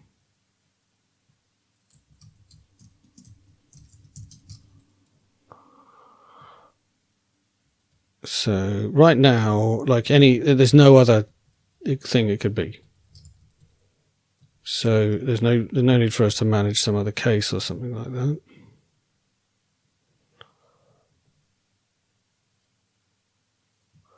Oh, and there is no. Okay, so I messed up the thing by. No, let's not do that. Fine. So, all right. So our test case ran, and look how good it is. So. There's two things wrong. One, there's the file is still there in newsfragment, so we haven't deleted it. And two, our standard output looks wrong. So, I mean, we can just fake all our standard output, and at this point, I don't feel too bad about that. We'll add some to-dos or something.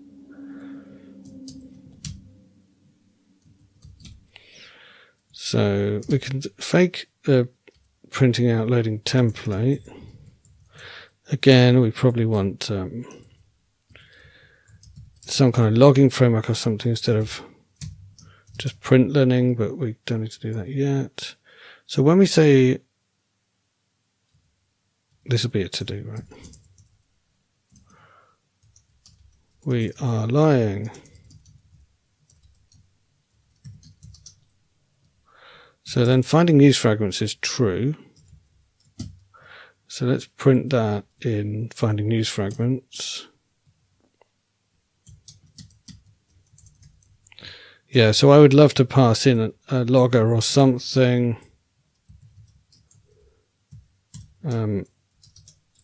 Instead of just doing printing to standard out. So because that just doesn't feel flexible enough, it can't be tested and so on. So now rendering news fragments. I guess this is somewhere between generating changelog entry and writing the file.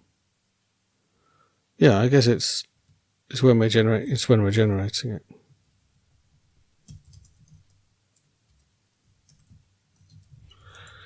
So this level of compatibility with towncrier might be going a bit overboard. But, well, there we go. Right, so now writing to news file. Now we're not doing what I think is happening here.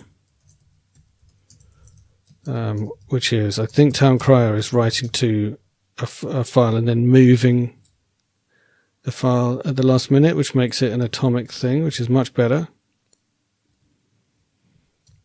So that's definitely a to-do for us.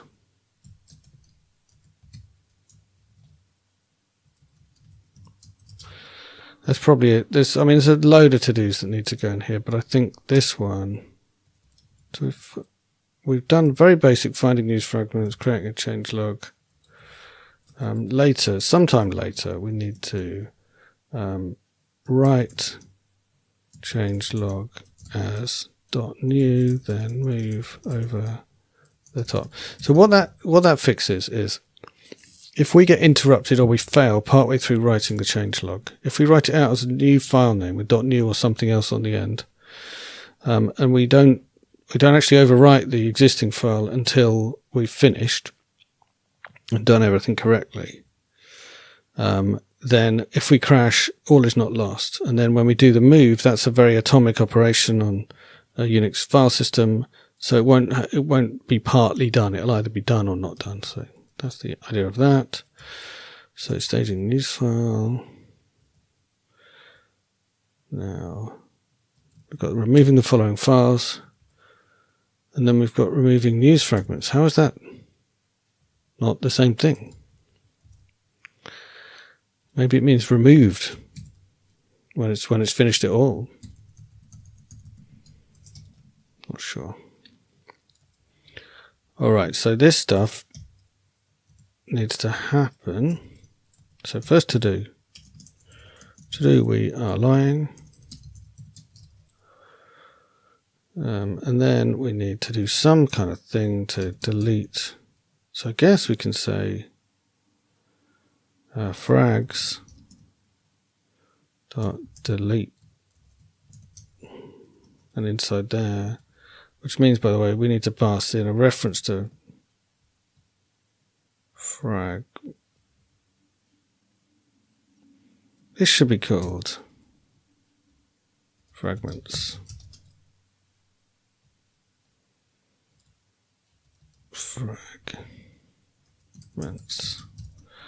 Here we need to pass in a reference to fragments so that we can use it again later, but that should be fine, not a problem.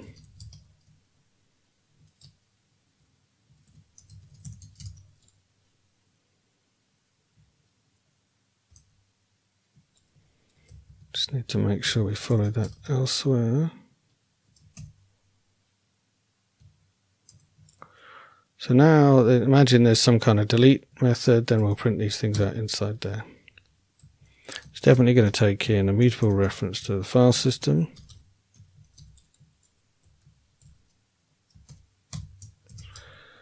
Let's print that stuff in. Let's print done here.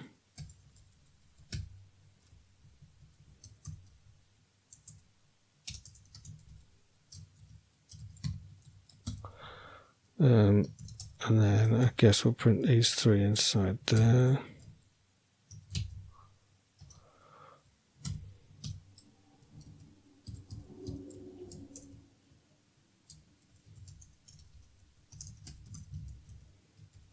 So removing the following files, and then some kind of thing that's not that. It's actually just the full path, isn't it?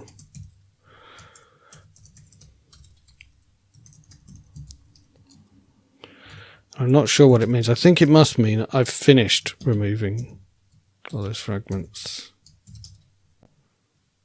at the end.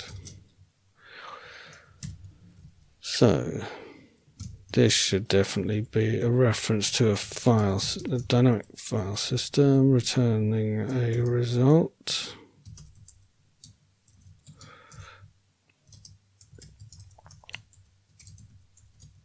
Like so. And I guess that means we return OK at the end.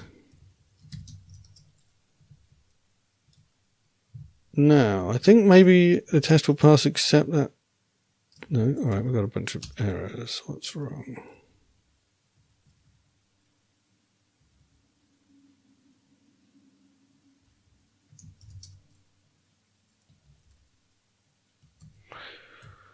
So So we need an expect here.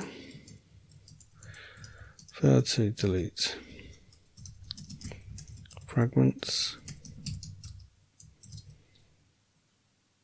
By the way, we're ignoring all the stuff that towncrier does with Git at the moment, but we'll get there someday if we carry on with this. Okay, so now the only difference between our test case and our program's behavior is we don't delete the file, and we haven't printed out the path of the file that we're deleting. So I guess that means we need a test for the delete function.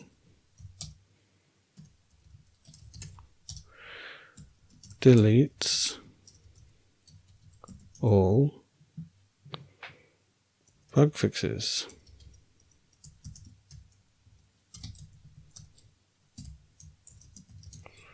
So let's make ourselves a file system with a newsfragments directory and a file. Let's make ourselves a newsfragments which has that thing listed.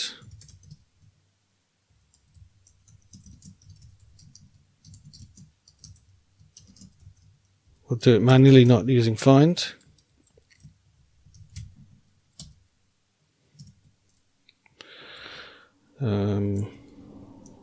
Because that seems good in this test not to depend on find, even though that might be a bit fragile. Maybe we don't like this.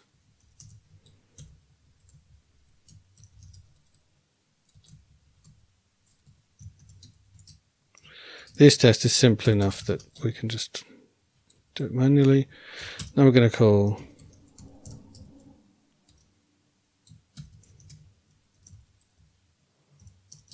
delete. And I guess what we're going to do is just check that the file is gone. So I guess we can list news fragments.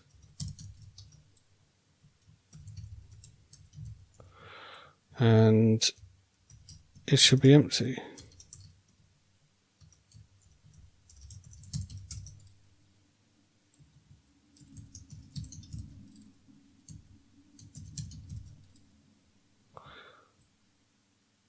Oh, we need to unwrap it.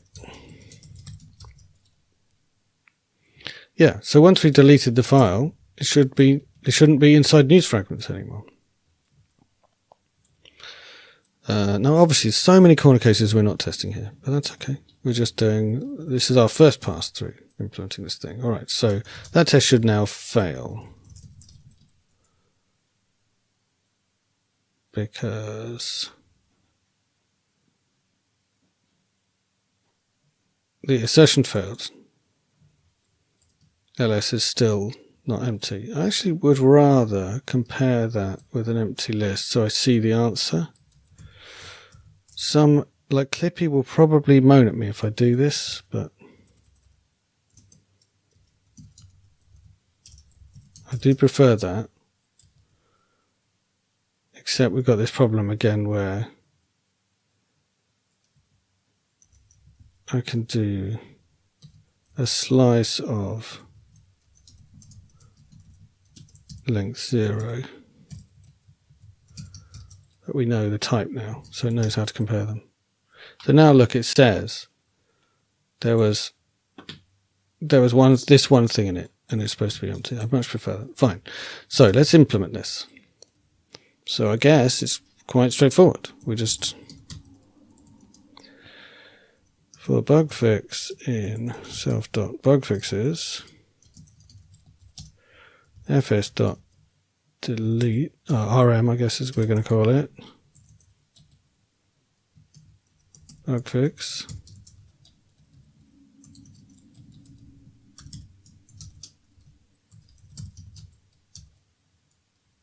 and I guess we better print it out as well.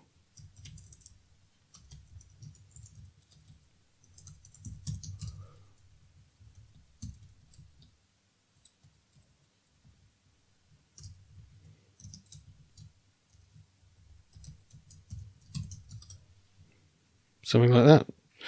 Okay, so now our file system needs to implement RM. By the way, I was thinking with the Git thing, we might want to have a Git file system where when we tell it to RM, it does a Git RM for us. That would be nice, wouldn't it? And when we tell it to create a file, it does a Git add as well as creating a file. Maybe. All right, so we need RM on file system. Takes a mutable reference to self, I guess, and a path, and returns a result of nothing or an error. And a fake file system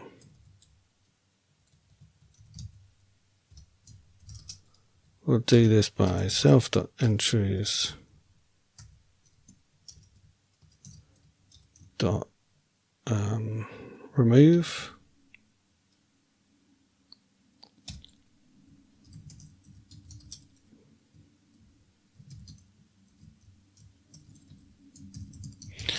again. I think there's probably some to-dos here. Just check all the parent directories exist. Is like what I mean by that. Oh, no semicolon.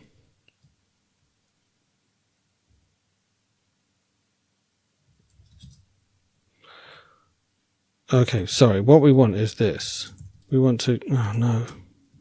What we want to do is do it, throw away the result because it returns some interesting result there, and then just return nothing.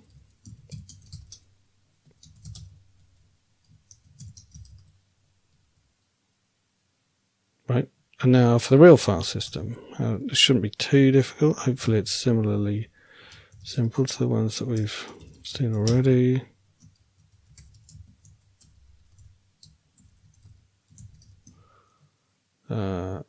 Remove file.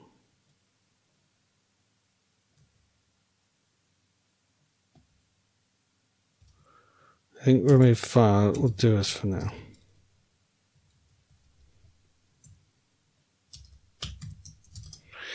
Yeah, it's got to be. It's only a file. Yeah, it doesn't work for anything else. Okay, so run our tests. Our tests pass. So it looks like we are in our test world deleting things. So how about our system tests? So, okay, we're doing really well. Towncrier is using the full path, the absolute path. And we are using the relative path relative to where we're running. So just to make this final thing work, we need to return the absolute path. We need to somehow find the absolute path of this file. So I guess our file system could have some kind of absolute path function on it.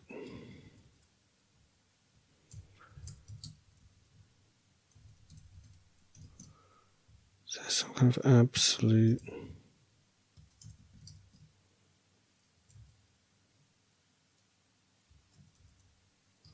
So if we open a file and then we call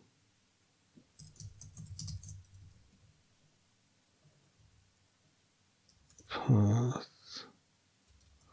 There's a file path, isn't there?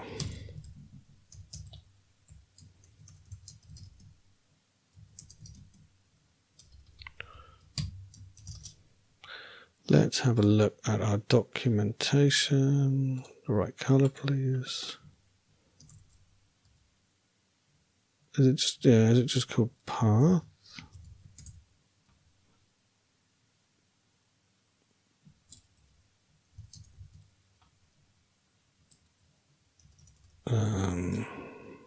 Okay.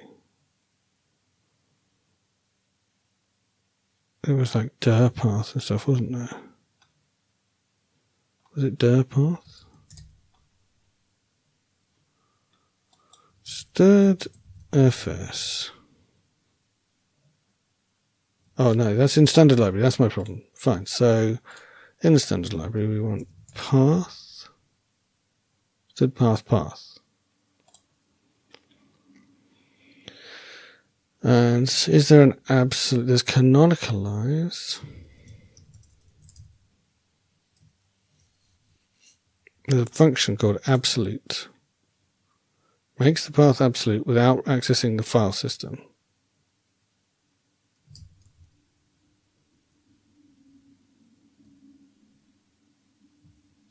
Alright, so what this means is we can either RM can return the absolute path for us, or we can have an absolute method, which I think that would be okay. So if we had a function called absolute, which took a reference to self and a path and returned a string, then what we would do in the real world is we would make a path, what's it called? Std path.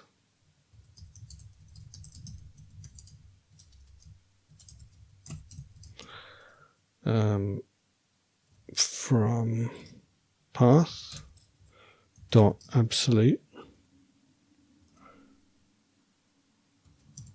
But I think absolute modifies the thing, right?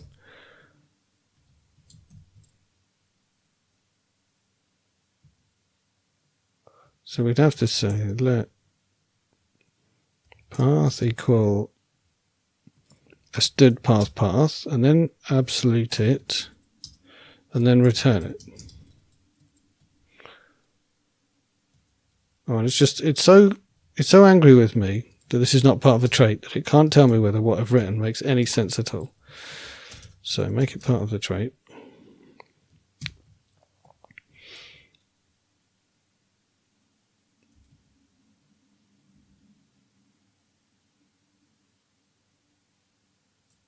Okay, it doesn't want... Okay, path is obviously not the thing we want here. I think we want path buff. I think there's a path buff, which is a path, but it's like a concrete type. Yeah, okay.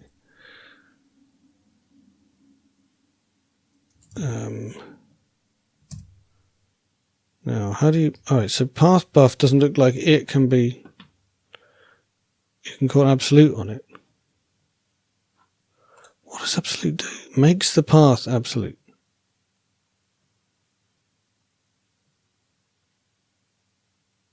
And returns a path buff.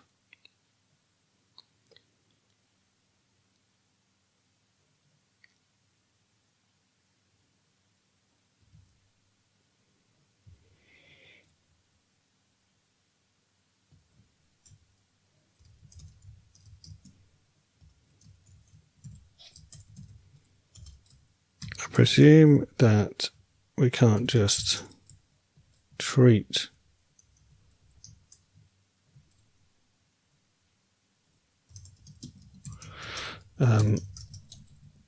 str as a path. No. Yeah, okay. So we'll put it into a path buff. I feel like there should be a way of just making maybe we can into it.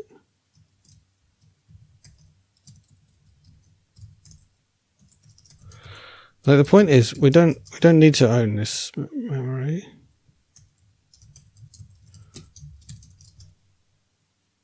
Okay, there's no into. Fine, we were fine before. We'll make a path buff. And now a path buff apparently is not a path.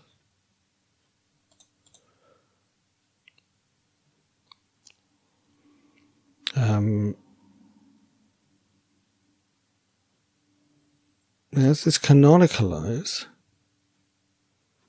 Maybe canonicalize. Hang on, there's a canonicalize in FS.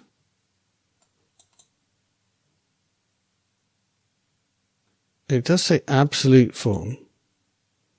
Alright, so I think maybe we don't want this, we just want canonicalize. So we could have we can have canonicalize on a path and just return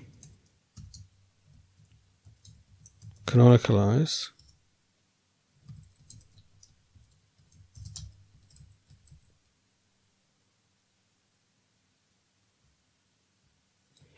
so annoyed with me that it won't give me a useful error.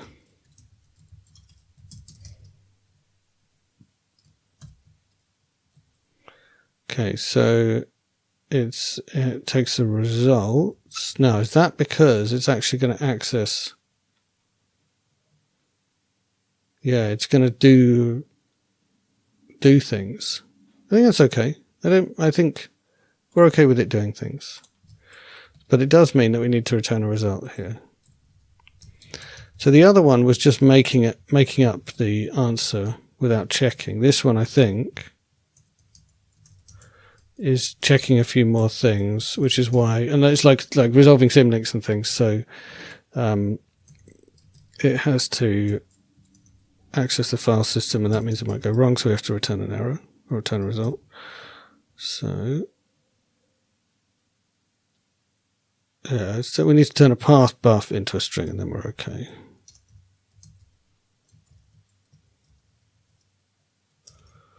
ToString maybe is good enough.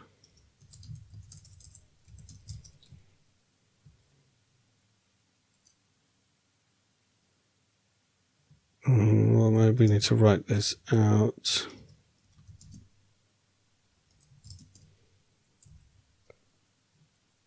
ToString lossy will do us.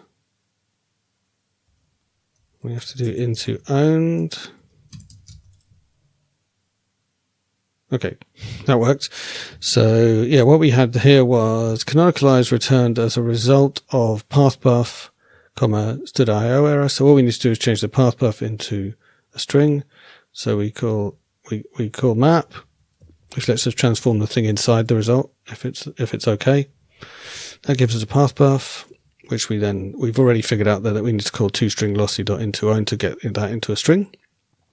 So now fake file system also needs to implement canonicalize, and I'm going to do nothing.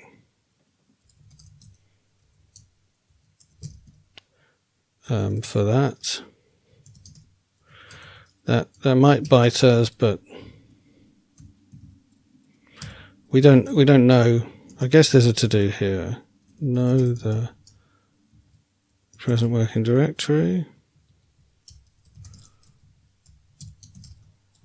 And then we could do some kind of canonicalizer. If every time we made a fake file system, we told it you're currently in directory X, we could like prepend that onto the relative paths and we could decide whether a path's relative or not, maybe, and stuff like that.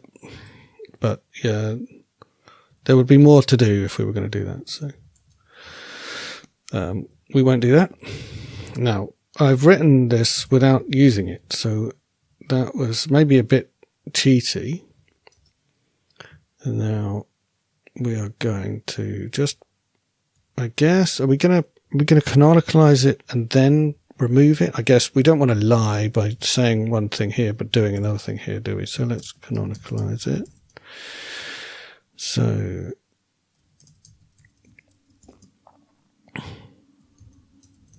canonicalize, bug fix.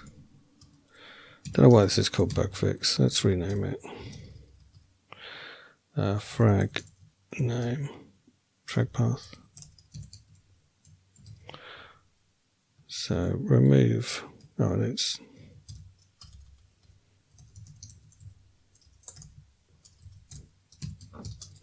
now we need some kind of question mark there. And now we're going to remove the frag path and print the frag path, and hopefully our unit tests still pass because they don't check this baby, which is bad. And look, our real test passes. So we have the most minimum possible implementation of towncrier you can imagine implemented. So we look at our main method. Loads is missing, but yeah, we don't do anything with templates, which is like templates for our output file. We can only do restructured text and only a super limited version of restructured text. By the way, there's probably a library for restructured text, which might be a useful thing to do instead of just dumping it ourselves. I don't know.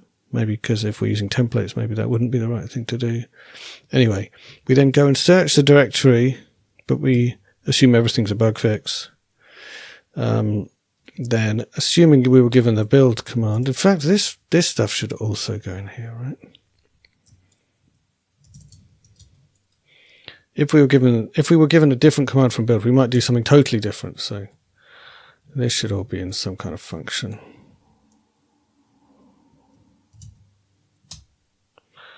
which we should call build. And we should probably like unit test it or something. Because this actually could take a reference to a DIN file system, and then we could test it. Better check I haven't broken everything when I do this.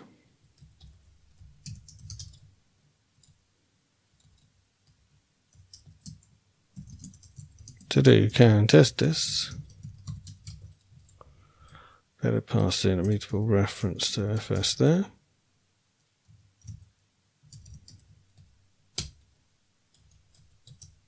All still works. All right. So anyway, yeah. So assuming we're given a build command, we run this build function, and we've been given a version and a date argument. Now in the future, again, you could get version and date from the config file instead of from command line arguments and things like that. We haven't read the config file at all at the moment.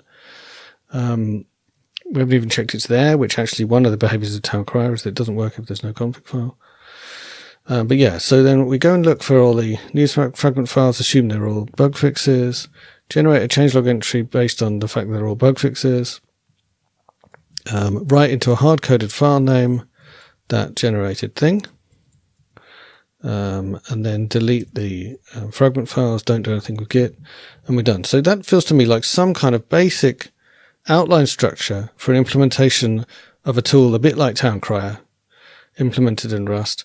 And it doesn't feel like too far away from being something that some projects could use if they only want the absolute minimal functionality of towncrier, and they don't care the format of the file, or maybe we could provide some very limited flexibility on the format of the file, like MD or restructured text, maybe something like that.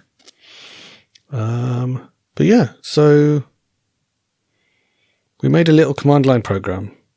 It does some stuff. And I guess the interesting part is my possibly extremely unusual approach to this stuff, which is to make it testable by having this, in this case, file system abstraction, which involves writing this quite complicated mock file system, which is maybe a bit of a smell, but nicely involves quite a simple real file system implementation, which I think there'd be a real smell there if we were writing stuff in here that's completely untested and untestable. But not untestable, because we have this beautiful testing framework that I wrote before you started watching, where we just give it an input and expected output, and then and that's generated by running the real towncrier. So we can check that under the very limited circumstances, in fact, just one invocation of our program, we match the behavior of that reference implementation, which is pretty cool. Hope you enjoyed, and see you next time.